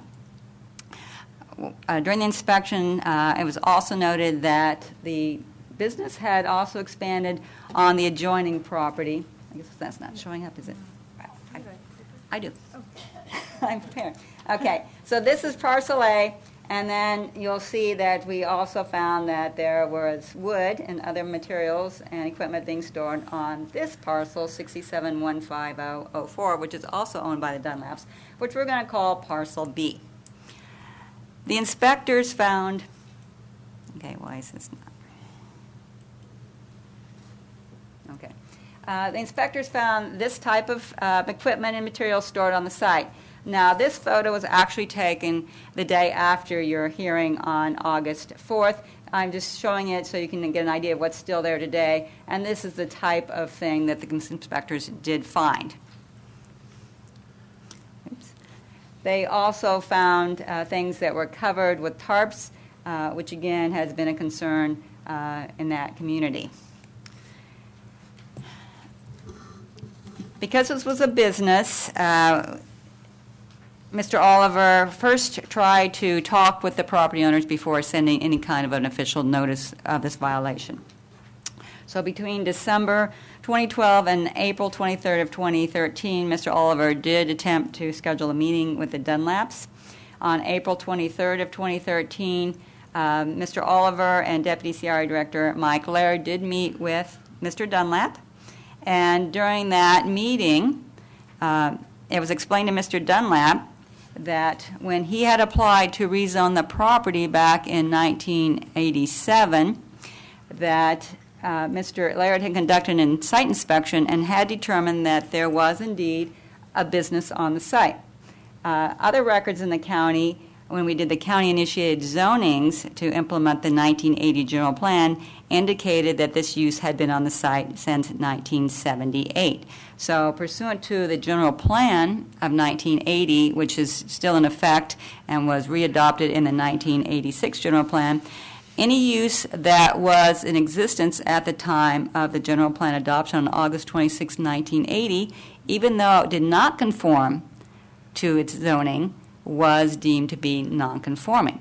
As such, it could remain, but it could not be expanded to into an area where it didn't currently exist. So, as you noted in your last meeting, this map is a little difficult to read, and so in your agenda package, we did include an overlay. Now, that's getting a lot of pixels on this one now. The one in your agenda package is much better. But this is the same site, and you can see Mr. Laird had identified wood storage in this area, wood storage in that area, wood storage here. There was a crane to unload the logs, a log deck, and equipment repair. These were all considered part of the business, and it was deemed at that time that the area that it encompassed was approximately 1 acre in size. So at that time, it was determined that the nonconforming use was 1 acre, and that use could continue, but it could not be expanded. So the issue on this particular parcel, Parcel A, is did that nonconforming use expand in violation of the zoning ordinance? The photos that I showed, this is where we started, again, shows that there are areas all along the southerly portion of this property that do indeed have additional materials. The issue is that also the same business expanded to another parcel. The final slide I have for you is actually taken from Google Earth just last week, and I think this is a lot clearer. You can definitely see on Parcel A that it's along the southerly boundary, it's along the easterly boundary, isn't just confined in the westerly portion of the property as was found in 1987. Now, the issue about the other parcel, Parcel B, the staff had given Mr. Dunlap, Mr. and Mrs. Dunlap, 3 months from the meeting in April of 2013 to provide evidence. We are always open to the property owner providing us information to demonstrate that we were wrong, and perhaps that they always had a greater area used for the business. They simply had to provide some evidence to us to that effect. They were given 3 months to do that. We did not receive any information from the Dunlaps. It wasn't until November of 2013 that the first official notice was issued to the Dunlaps. That was an opportunity to correct, and we gave them until February 12th of 2014, quite a few months in order for them to clean up the property and bring it into compliance. I'm sorry, Bev, just interrupt, but how long did you give them to bring it into compliance? We gave them from November 15th to February 12th, so 4 months. In April of 2014, when abatement or compliance had not been achieved by the Dunlaps, we sent them a notice and order issuing them to reduce the storage area. Between April and the end of May of 2014, Chief Building Official Doug Oliver did meet with Mr. Dunlap concerning his potential appeal of our notice and order. On May 30th, the Dunlaps did submit a letter of appeal. And due to other priorities, in accordance with your board direction that non-health and safety issues on code compliance get lower priority, it wasn't until the fall of 2014 that Mr. Oliver had time to start writing up the code compliance case. Because the business had expanded onto Parcel B, he had included Parcel B in his initial report to your board. In reviewing that report, council advised that that was not appropriate because the citations had only been issued to Parcel A. So we had to separate the two different parcels for this case. And so in January of 2015, we issued a notice opportunity to correct for Parcel B up here. The Dunlaps contacted us, and we'd given them until February 6th of 2015 to comply. They asked for an extension until March 6th of 2015. And then between that time, we were preparing the appeal, and Mr. Oliver talked with Mr. Dunlap about that, and because there is a fee to appeal, and there would be additional fines if we proceeded with a notice and order on Parcel B, they asked if they could combine that with this particular violation. Staff did that, and as you heard at your meeting on August 4th from Deputy County Counsel Chris Schmidt, that was with good intent, and the property owners agreed to that. We cannot legally do that. And so today, what you're going to be looking at only is the final abatement order if you determine that a violation exists on Parcel A, and providing direction on Parcel B. And direction would be to proceed with the code compliance case and issue a notice and order, which will then bring in fines and abatement cost for Parcel B, which have not yet been established. Other than that, we prepared this for this hearing, scheduled on August 4th at the request of the Dunlaps. They were given two choices, July 7th or August 4th. They asked for August 4th. On August 4th, Mr. Dunlap asked for another continuance, and your board continued the hearing until today. One thing I do want to mention is I distributed a paper copy of a letter that we received last week from Larry Bram, who does own property in the neighborhood. This relates to Parcel B. And as I mentioned, in order for Parcel B to be deemed a nonconforming use on property that is zoned RE1, there had to have been this type of use, outdoor storage, prior to August 26, 1980. In Mr. Bram's letter, he states that that property was used as a pasture, and he personally used it as a pasture for a pony beginning in 1983, and it wasn't until the late 1990s that the wood business started to expand onto that property. So with that, Mr. Chairman, unless you have questions for me, I'll turn it over to Carly. Thank you. Deputy County Counsel Carlin Drivdahl. I just wanted to go through a few more documents that are in your package. On August 14th, we received a letter from the Dunlaps requesting additional information, and I responded on August 25th, answering some of those questions. However, some of those questions would not actually be relevant to the discussion before you today.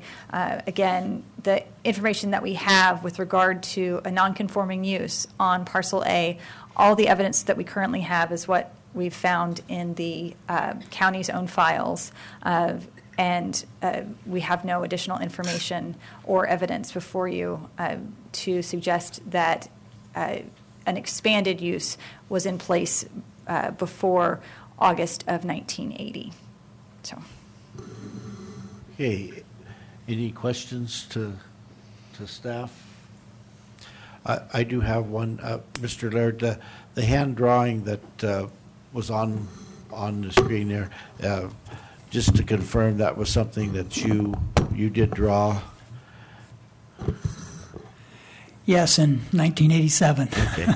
All right. I just wanted to make sure that, that it's on the record that you did draw that, and that's what you saw at the time. Yes, it is. All right. Thank you. Any other questions before I turn it over to Mr. Dunlap? Okay, Mr. Dunlap, it's your turn. I think that if the light's on, your mic's on. Light. That better? All right. Thank you for giving me the opportunity to present my side of the story. All right. Thank you. First, I'd like to start similar to the county's presentation in explaining a little history of Soulsbyville. It was originally settled, the land was primarily used for ranching. Following the discovery of gold, its central focus was mining. Eventually, the mining focus was replaced by logging. Throughout its history, the agricultural roots remained, as evidenced by the orchard fragments that are still part of the community. During its entire existence, business, agricultural, and industrial uses have been a part of the community. These often occurred on the same parcel, with residences, jobs, shopping, and homes were only steps apart. Carn Richards Road, where my property is located, of the 8 residences with access off that road, when we moved there, 5 were used as businesses. That was in 1977. One was a vehicle repair and painting business, another the location of a low-bed hauling business. One was used as storage for a logging business, another the location of a logging business, and another was used as business storage. Typically, log trucks would head out around 4 a.m., the low bed shortly thereafter. Around 8 a.m., vehicles would be moved in and out, repaired, and painted at one of the businesses. Between 4 and 6 p.m., the trucks would return. As time went on, the low bed operation moved to another house on Carn Richards Road, and a foreman for George Reed moved into the former low bed location. Now, Reed trucks and equipment would be parked there, including pickups, dump trucks, rollers, pavers, tank trailers, etc. This now brought the total to 7 of 8 residences having some business use. Eventually, the vehicle business left and was replaced by our water truck business. Such property use was typical of the area. At the time of rezoning Parcel A to RE2, there were more than a dozen businesses in close proximity, and probably twice as many in the general area.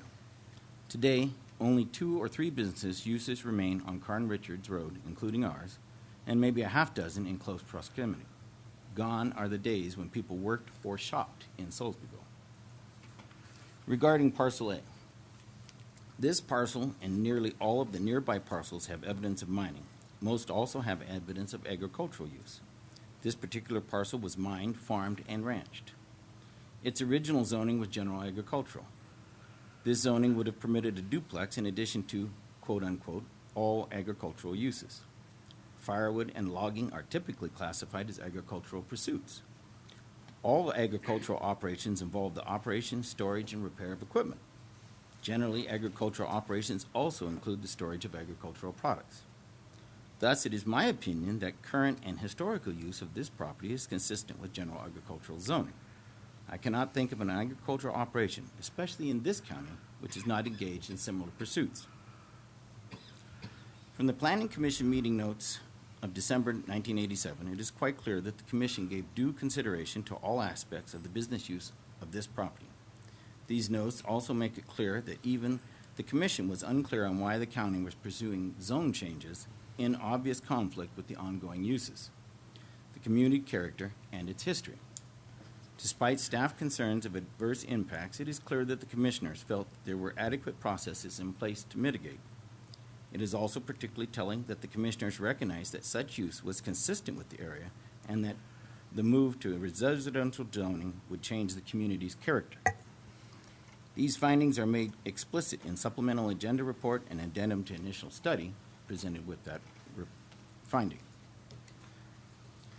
The county initiated the zoning change to RE2, and it severely restricts the potential uses of the property and detracts from the atmosphere of the community. I believe the county has contributed to the deterioration of the Soulsbyville and with their zoning policies. Zoning parcels inconsistent with their use can only contribute to conflicts between neighbors. Newcomers to an area zoned residential may be upset to find a non-conforming use nearby. Anyone may be upset to find out that they are prohibited from using their property in the same manner as a neighbor with the exact same zoning. When the county proposed RE2, I consulted with Mike Laird and was told that only M1 zoning fit the activities on my parcel, primarily due to the outside storage. Thus, I proposed that the county zone the parcel in conformance with its use. Although the Planning Commission agreed with my logic, the board opted to zone RE2. However, it should be noted that the zoning resolution voted on by the board contains no mention of the business use or its size. Neither does it put any conditions on its continuance. It appears that they also zone nearly all other business uses in Solbyville residential as well. All of this despite a low complaint rate and a balanced, viable community. I have found no record that the county adequately considered the changes they were forcing on Solbyville. A community that once could walk to work, shopping, and housing must now drive for nearly everything. While many other areas are trying to bring jobs, schools, shopping, and other opportunities closer to where people live, Tuolumne County was doing just the opposite. Thus, employment options depend on transportation, congestion increases, and the community deteriorates. In reference to the background information originally presented to you at the dated July 8th, it was at the August meeting that it was presented. Number 1 in the background and number 5 and 6 in the summary, these are pages 1 and 2 of that packet, fails to mention that multiple attempts were made to reach the inspector. Inspector Lane merely requested that I contact him to discuss the business use of the property. I was never able to reach him, and my calls were not returned. In the first week of February 2013, which is about 6 weeks after his original attempt to inspect, while I was out of town, Inspector Lane called. When I returned in the third week of February, I was unable to reach the inspector. In the first week of March 2013, Inspector Lane called again and left a message that he would call the next day to schedule a meeting. He never called again. In mid-April 2013, Doug Oliver called and arranged a meeting which was held on April 25th, 2013. Moving to 7A in that summary, which is regarding that meeting, it fails to note that the county initiated the rezoning. We were happy with our existing ag zoning. Our objection was to the county proposed RE2 zoning, which was inconsistent with our use of the property. It should also be noted that we never agreed with the 1 acre estimate of business use. We maintain the actual business use was always at least 1.5 acres. Planning Commission agreed with our M1 we proposed and agreed with our reasoning. In 7B, it fails to note that I believe the older photos also show use similar to that visible in the 2006 photo. I believe the 2006 photo and the most recent aerial photos show consistent use for more than 15 years, use which dates to before August 1980. Number 7G in the summary. This particular wording was never given to me. Over the years, many different explanations of expansion have been given to me. This wording makes it clear that the only concern under the ordinance is the amount, that is the acreage of the parcel in business use. Where on a parcel that takes place, how it changes, etc. are not covered. The only indicator of business expansion is an increase above the historical maximum acreage in business use. Number 8 in the summary. It fails to mention that all parties agreed that the photos made it clear that current uses had been ongoing for a time far in excess of the 5-year statute of limitations. Thus, Doug Oliver declared all violations were unenforceable. No more action would be taken on the matter. It was mentioned by Mike Laird that if I could produce records which indicated an ongoing use of Parcel B in 1980, that it could also be grandfathered non-conforming. However, no specific records were identified by Mike Laird which could conclusively establish this fact. He indicated that the records would have to be specific, that certain cords of wood or equipment were stored on Parcel B. I do not normally keep track of where wood is stored, only what is available for sale. With wood stored on dozens of sites, and Doug Oliver's statement that he would take no further action on the violations, I had no reason to pursue the search. Number 9 in the summary. Fails to note the complaint was determined to be false.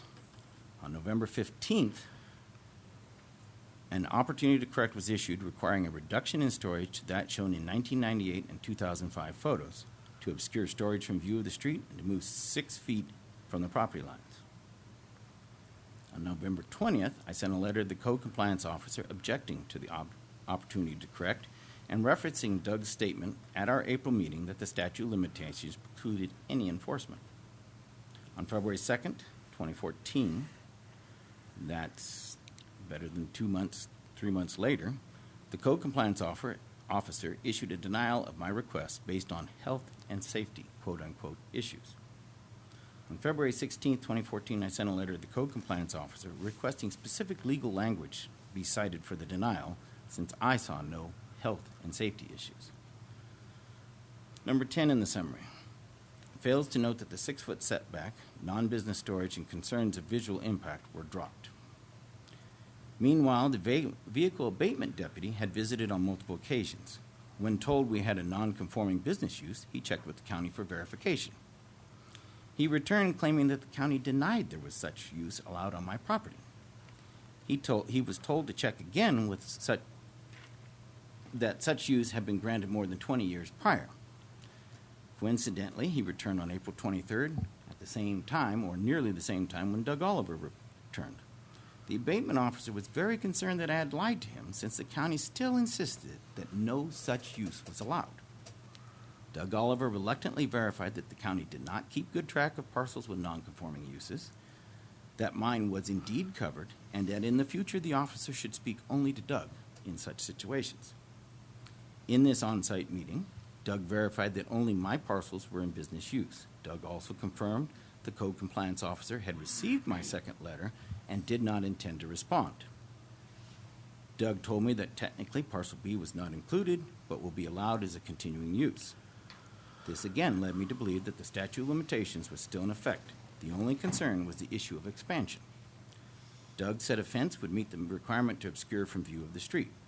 Doug stated the 6-foot setback applied to combustibles and firewood was considered combustible. Doug also told me that although earlier photos had been referenced, he was now using the 2006 photo. Number 11 in the summary. On April 25, 2014, I hand-delivered a letter to Doug requesting additional information. It noted that he had previously stated that only items I put in writing can be considered. I requested he do the same. In our discussion, he indicated the 6-foot setback requirement did not apply. Doug further insisted I needed to appeal or comply with the notice issued on 4/10. I responded by specifically stating that I would appeal rather than accept the terms of that notice. Doug changed his mind and asked that I instead request an extension of time. I made the request.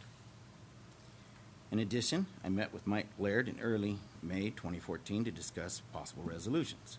Mike admitted that although Soulsbyville historically had business and industrial uses, most have disappeared since the county had rezoned the area residential. He felt it unlikely that the parcels in question would ever be rezoned for business uses now. He indicated the better chance had been in 1988. Mike explained that there was no definite measure of business expansion. He did state that a non-conforming use which rotates on a parcel is allowed and can continue without the 18-month restriction. I called Doug on May 12th since I had not received a written response to my 425 letter, and his time extension was due to expire. Doug stated that time is standing still until his reply.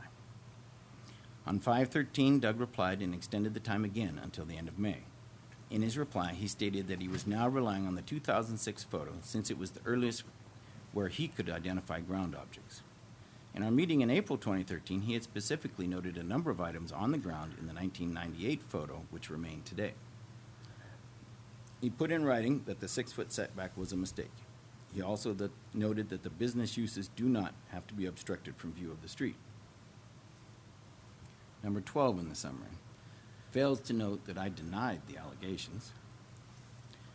Number 16 in the summary, which is on page 4 of 5,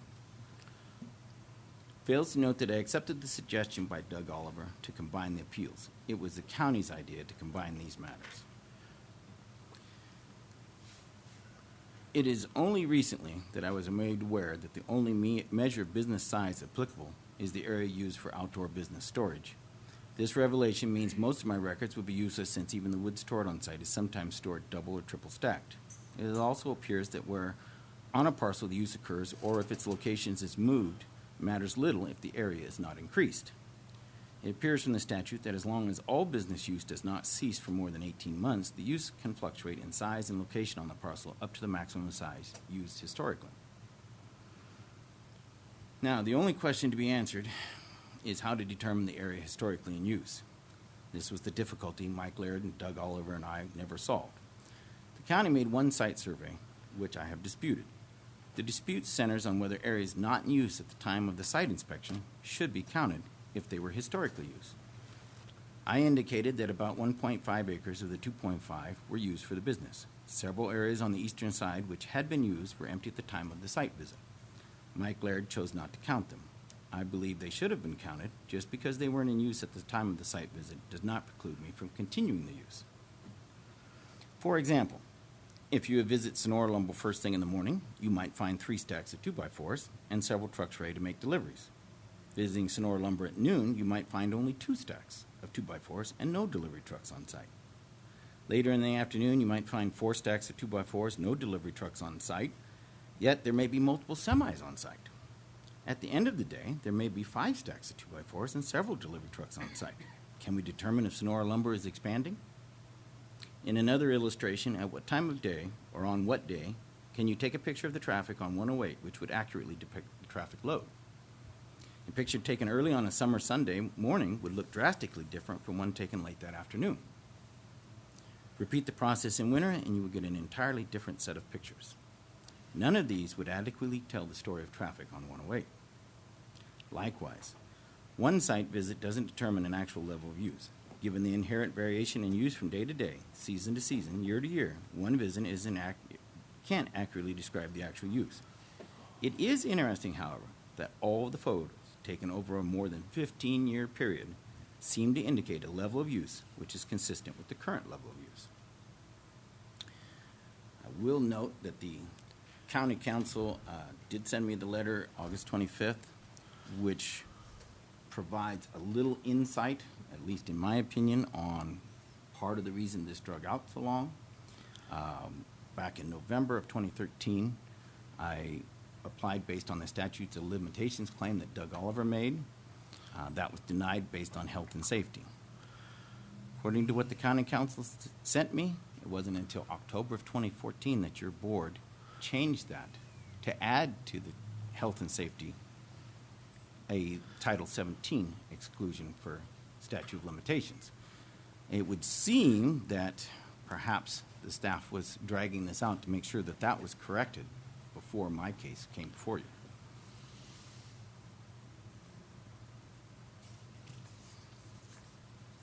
Finally, I'm recommending,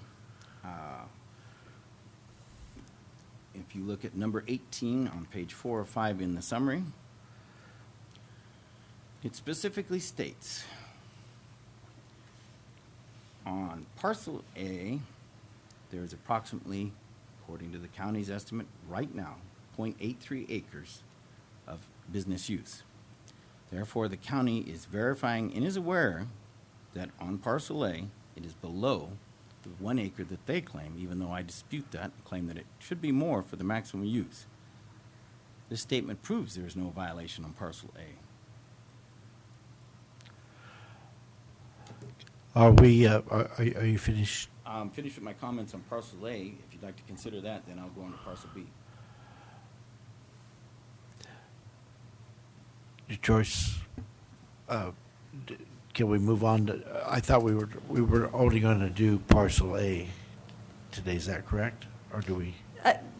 We need you to make a decision on parcel A. That's the appeal that is before you. Okay. We would like direction as to further code compliance enforcement with regard to parcel B. Okay, so let's deal with parcel A first. And any questions for Mr. Dunlap?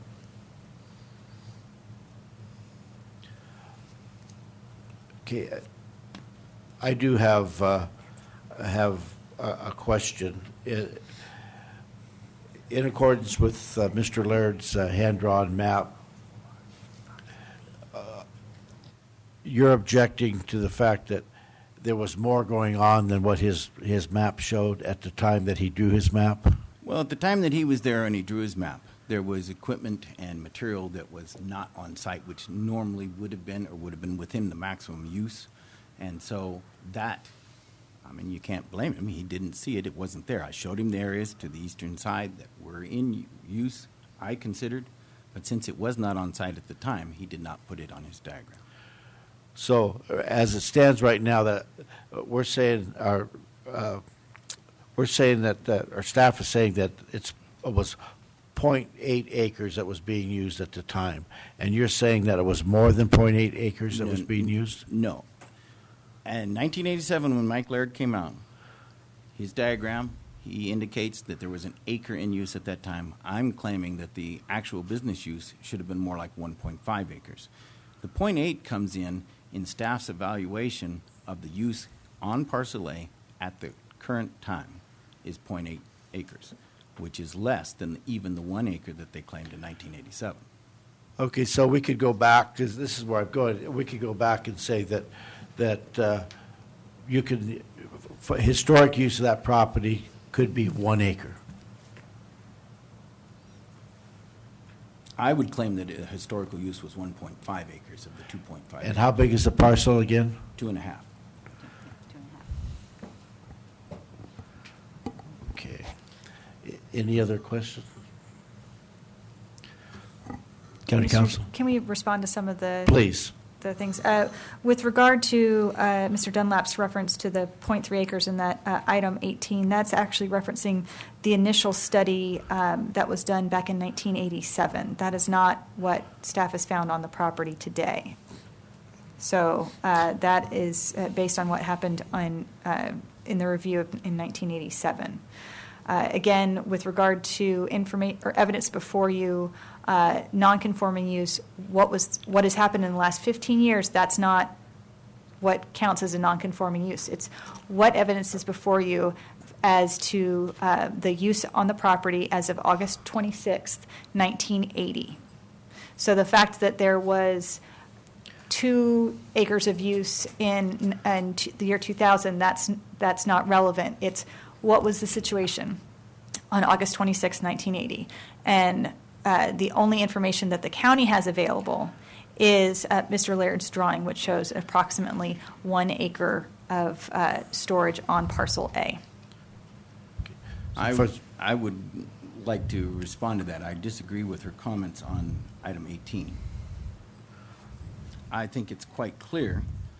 It says, based on the size of assessor's parcel 067 ... which is parcel B, at 0.49 acres, in combination with the storage areas present on the subject property, approximately 0.83 acres, which is parcel A, the original volume of storage has been exceeded. Therefore, they're adding the parcel B storage to the parcel A storage in order to exceed the 1 acre. So you're saying it wasn't exceeded on parcel A. It was the non-conforming use on parcel B. That's exactly what they're stating in that statement. And parcel B with the non-conforming use. Supervisor Rotifer? Yeah, I had a clarification question for Ms. Drevdahl. I think it's important to understand what I'll call it the law, okay, but I may be a little bit off on this. For us in 2015 to try and be adjudicating whether it was 1 or 1.5 acres, the facts of the situation are that at the time in 1987, the county determined that 1 acre was what was grandfathered. And that was not officially challenged and adjudicated at that time. Is that correct? That is correct. So we are pretty much bound to evaluate the appeal solely based on that 1 acre of grandfathered capability that was assessed by the county in 1987. So the issue of 1 acre or 1.5 or whatever it is moot, right? The only way you could evaluate the nonconformity and the size of it is if Mr. Dunlap was able to provide evidence to you of the size of the business in 1980. Okay. And thus far, that has not occurred. That's correct. Okay. Another clarifying question for staff. I agree with what was said. So what we'd need for that evidence would be a picture or something. Pictures, Although I don't know how you verify it was 1980, but... affidavits from neighboring property owners, that type of thing we've accepted in the past. In some cases, the county's assessor's records, which doesn't apply in this particular case, have been able to provide evidence. We have been given no evidence concerning what was there in 1980. Okay, I agree with that, at least so far. So, to bring himself into compliance, what would Mr. Dunlap have to do? He would have to reduce the area that he's using for storage to the 1 acre that we have already grandfathered in. So ostensibly, it'd have to look like that drawing you showed us, which I'm looking at, is page... Right there. That one, yeah. Yes, and that would be parcel A. Yes, yeah. Yes. We're just talking about parcel A. Yes. Okay. That, by the way, that drawing is the areas that are circled and marked. That's correct. Okay. So, based on that being, if you will, the only documented evidence, I would have to say that it looks like a nonconformance exists today. And so he would have to basically come back in and put everything into that limited area. Yes, he would have an option if he wanted to build more buildings and store it inside. We would work with him on that. But as far as outdoor storage... Can he build more buildings? He's got 2 mobile homes listed there. He could build a shop building or a barn on his property and store some of this inside, and I believe that was discussed with him before. Okay. But as far as outdoor storage, we have, again, and recognized only 1 acre. So we've spent 28 years since 1987 on again, off again, discussing this. I mean, that's when you first... No. 2012. Yeah, there was a discussion in 1987. The requested zone change was rejected, and then this was next brought back to the county's attention in 2012. Okay. So we've only spent 3.5 years or 3 years. Okay. And nothing's changed. So what do you have to say to all that? I say that the county's assessment is that there's only 0.83 acres in use on parcel A, which is under the allowed amount. Could you clarify that point for us, one way or the other? Again, what is drawn on the map is the area as evaluated in 1987, and I think it's clear from the pictures that we have today that it is well in the storage on site is well in excess of that drawn area. And we've been discussing 1 acre, not 0.83 acres. Correct. Okay. So, Mr. Dunlap, is it possible to comply? Well, I maintain that it's already in compliance. The evidence shows that it's not, you haven't brought anything forward that would convince me that it wasn't, that it is in compliance from what it was in 1987 or prior. We have our records indicate on our proof that we have in front of us, it says it was X number of acres. And now it's more. Well, the way I see it, it's currently measured at 0.83 acres in use. It was previously measured in 1987 at 1 acre in use. That's less. Where are you getting the .87 acres measured Number today? 18 on page 4 of 5 in the county's own statement. That's what I asked for a clarification on. I think that's a typo myself. I don't have anything at my fingertips to check that number. I'm looking at a Google Earth picture that is well in excess of an acre.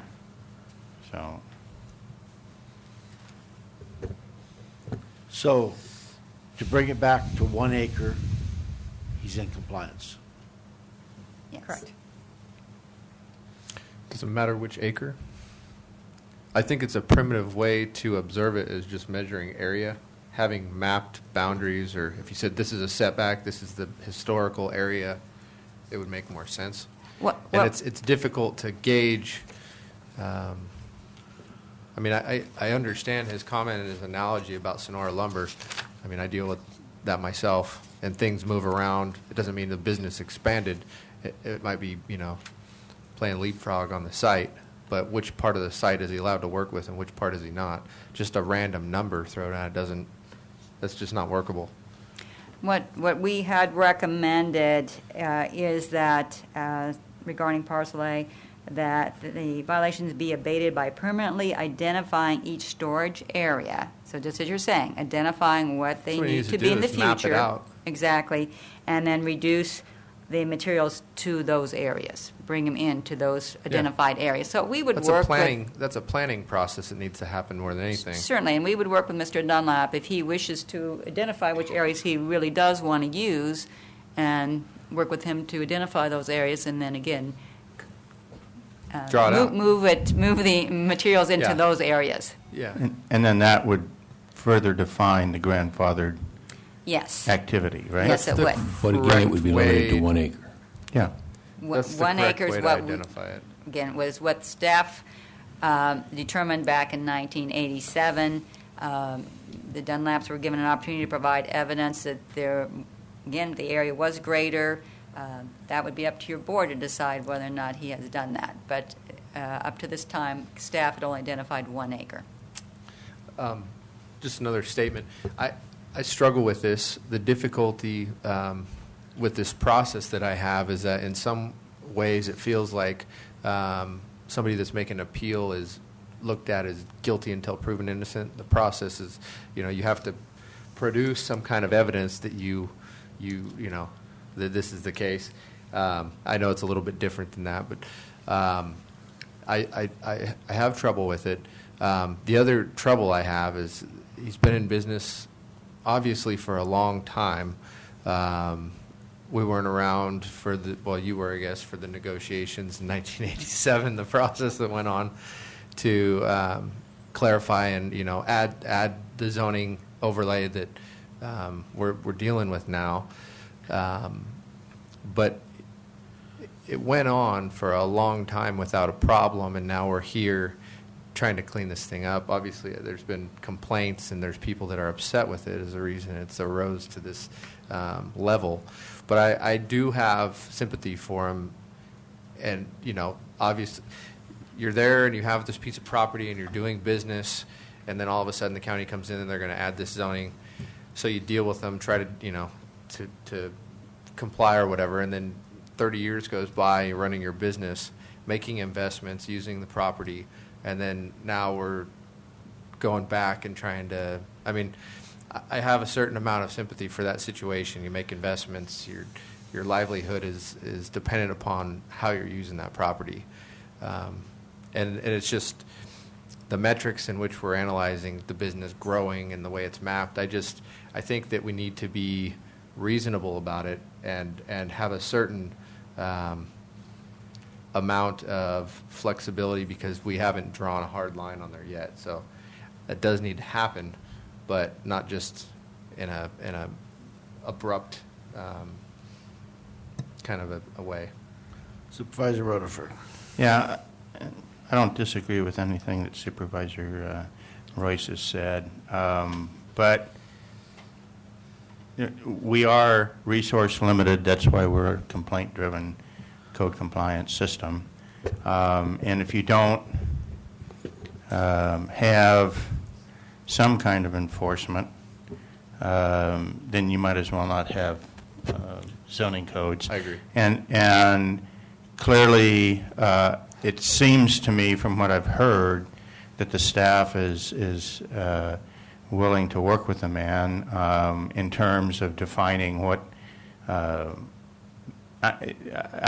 haven't heard anything that would indicate that we would, other than just through the normal course of other code restrictions, limit him on where he wanted to locate that 1 acre on his property, or how he would want to do that. We would work with him, or the staff would work with him.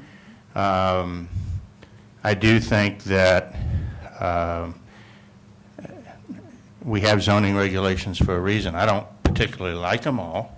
And if I had my way, I know Ms. Shane and I've had this discussion at least 10,000 times, I'd start all over and write them completely differently. But the fact of the matter is, this is a public hearing with respect to basically our county legal structure, and I think we have to look at it in that context, also in the context of our fiscal limitations to enforce codes. Otherwise, I could do anything I want to on my property, and as long as nobody complained for a while, I would build in a natural grandfathering mechanism for whatever I'm doing on the property, and then someone else would move in and would have a complaint, and then it would, it'd be moot because I've been doing it for, 10 years or whatever. So that's just my comment. But I do sympathize, and it is a business. And we do like business, so, but I think that the staff being willing to work with him, I'm okay with it. Supervisor Hanvelt, this is in your district, I believe. Yes, it is. And I believe that we do have a violation. I would like to see if there was some way we could find a way to have Mr. Dunlap reconfigure his property back to the 1 acre so he's in compliance. Is that possible? Anything's possible.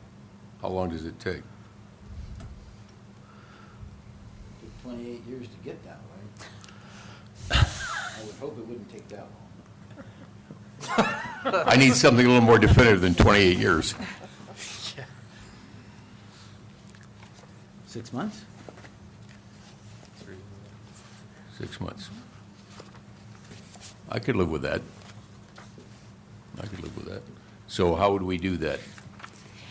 That would be in the final abatement order, and what we had recommended was a much shorter time, but that is up to your board to direct us what you would like.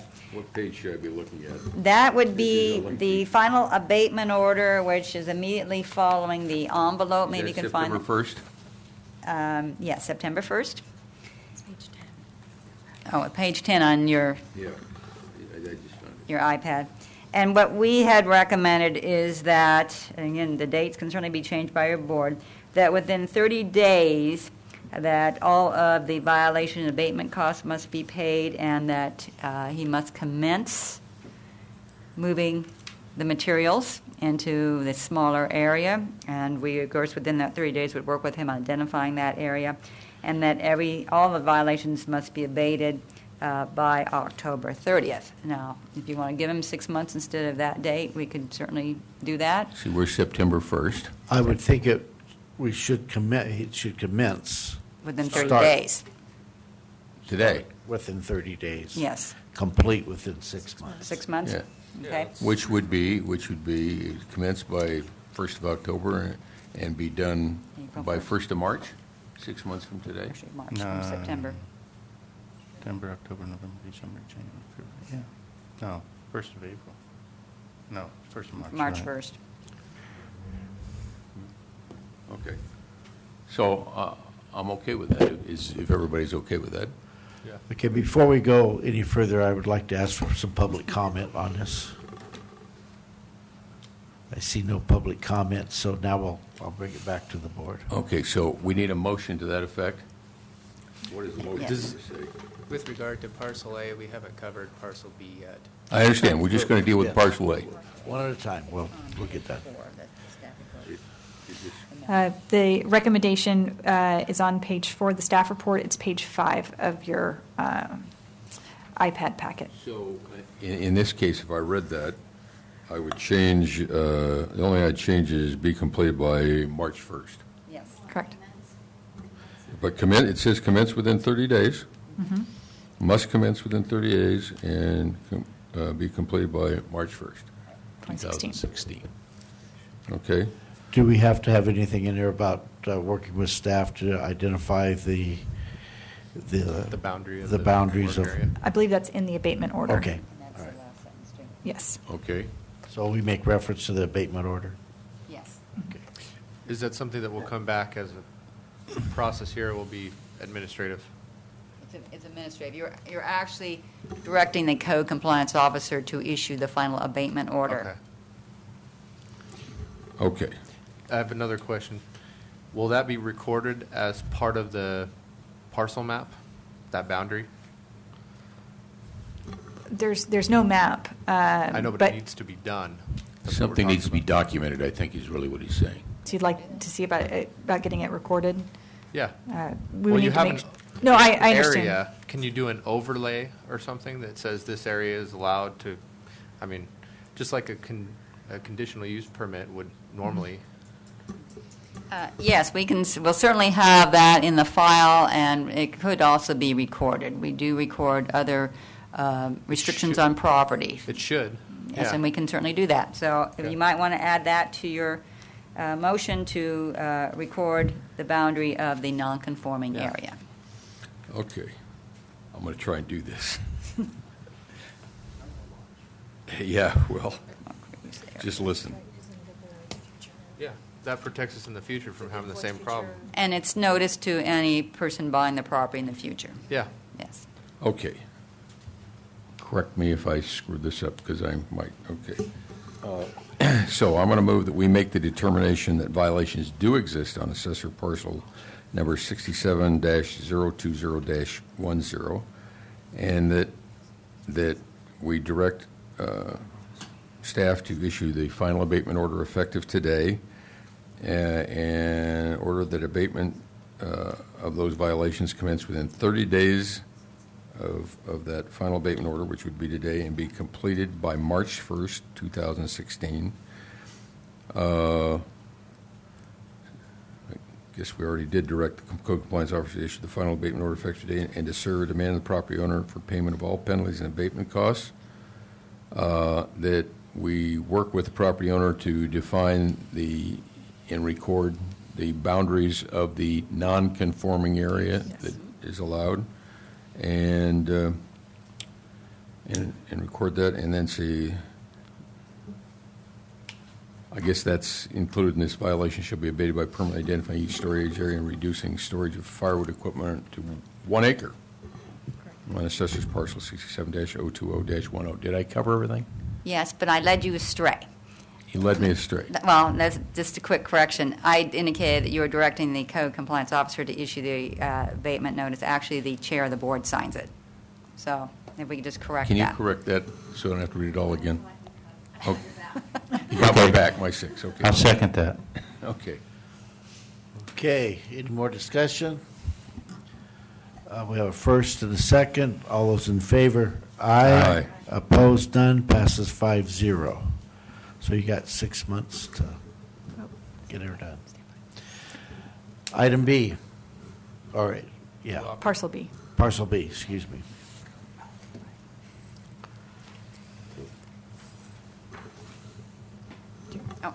Okay. For parcel B, you would be providing direction to the code compliance officer to issue a notice and order if you believe that that is the proper course. Remember, this parcel is the one that is in this area, and the one for which you have a picture with the lines on it. Yes, I do. It's just not Yeah, there we clear. go. Okay. And it's that parcel right there. And this is the parcel which did not go through a rezoning process in which we determined that there was a nonconforming use. There had been no record in our file of this use, And we do have the letter from the neighbor, Larry Bram, saying that he used the property for a pasture up until the 1990s. So he is stating that this use was not there until the late 90s. And so what a notice and order would do would then direct the Dunlaps to abate the violation by removing all materials from that parcel. That would be the way to correct it, remove everything from that parcel. Presumably, then he would be moving it back on within the 1 acre on parcel A, and that when we do issue a notice and order, that then does bring in a $100 fine and then county abatement costs. And then if he fails to comply within the time frame that will be given, then it would be, we're back to he could either appeal it or another final abatement order for that parcel. When is that picture taken? This, I believe, was the 2008. Okay, and then come back to the current picture. This is just a lot clearer. So, yes, you can see that Yeah. this is a little over an acre in size. I'm not sure it's even quite an acre in size, but it's zoned RE1, which does not allow this type of use. Mr. Dunlap, would you like to respond? Yes, I do have some comments on parcel B. This parcel was originally part of a mining claim and contained a miner's residence. Later, it was part of an operating ranch. In 1977, during the development of parcel A, it was discovered that fences extended from parcel B onto adjoining parcels, including parcel A. Research indicated that parcel B was part of a larger lot, APN 67-150-01, which had no known owner according to county records. The owners of parcel A began paying the taxes on that APN 67-150-01 and removed the fences on the eastern portion. This area would later become parcel B. They also granted permission for us to use that lot. This use began in late 1977 and continues today. The removal of the fences on the east side of APN 67-150-01 left the western side as an unenclosed field, and the eastern side is a dirt lot now known as parcel B. It was used for equipment and material storage consistent with its current use. Larry Bram owns the adjoining parcel immediately to the north. He installed a fence to enclose the western portion of lot 67-150-01, which we were not using. Eventually, a court settled the question of ownership using the fence line established by Mr. Bram as the basis for dividing the original lot into two parcels. Parcel B encompasses the area we have used since 1977. At the time the county initiated rezoning of parcel B from ag to residential ownership, had not been clarified, and it was part of a larger parcel. Thus, we were not given an opportunity to officially establish our business use of the property. Historically, up to 1/3 acre of the half-acre parcel has been used for outside business uses, and this use is consistent with the use indicated in the photos. Okay, so staff, you provided us with a letter that, and this letter says that he was using this as pastures as early as 1983. Is that correct? That's correct. Okay. He wasn't using this parcel.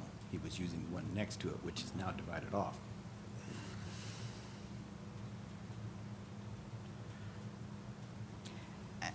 This is, again, another case where we have not received any information from the Dunlaps to indicate what was there in 1980. And, again, the neighbors stating to the contrary, there was nothing there. So Mr. Laird is gone, and he would have visited that property at the time. He wouldn't have been able to see it. It was a different parcel, and I of course asked him about that, as did Mr. Oliver, and he didn't recall. Okay. It's been too long to remember if there was anything there or not.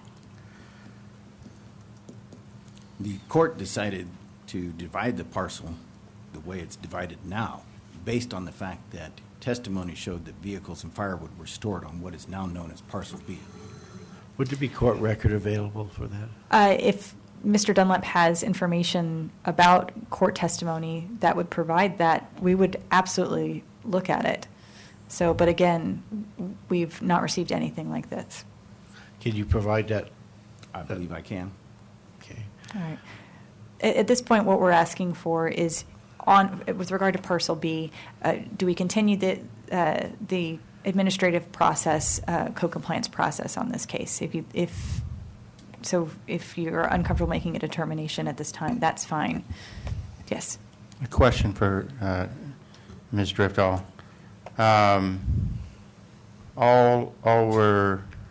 As you said, all we're doing is now beginning the administrative process on parcel B. Mm-hmm. He could then provide, we could go ahead with that, and as part of that administrative process, he could provide that evidence that he's alleging that he has, and that would be taken into account in the administrative process, right? So there's no reason not to begin the administrative process. Currently, there is an opportunity to correct on the property. The next step would be a notice and order, which would be part of our process. And when would the notice to correct expire and the order be issued? The opportunity to correct was issued back in January. Back in January. So again, in an attempt to assist the property owners, we did try to fold it into this appeal, unfortunately inappropriately. So at this point, probably we would be looking at 30 days. So he would have 30 days to provide that evidence under the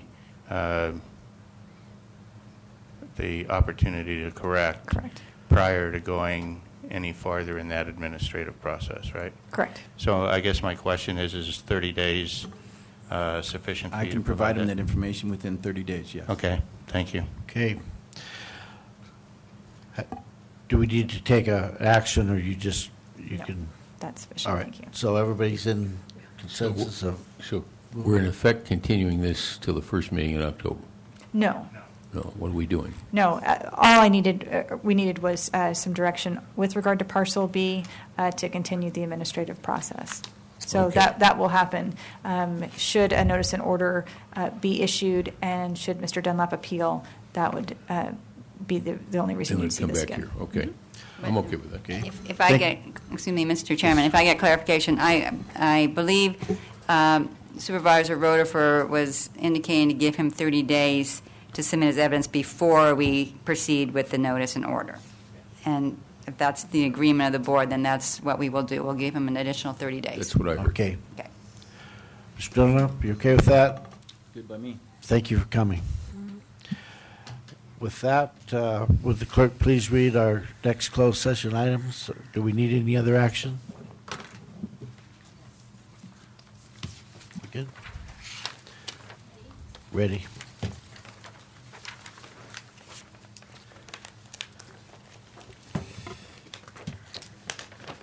Okay.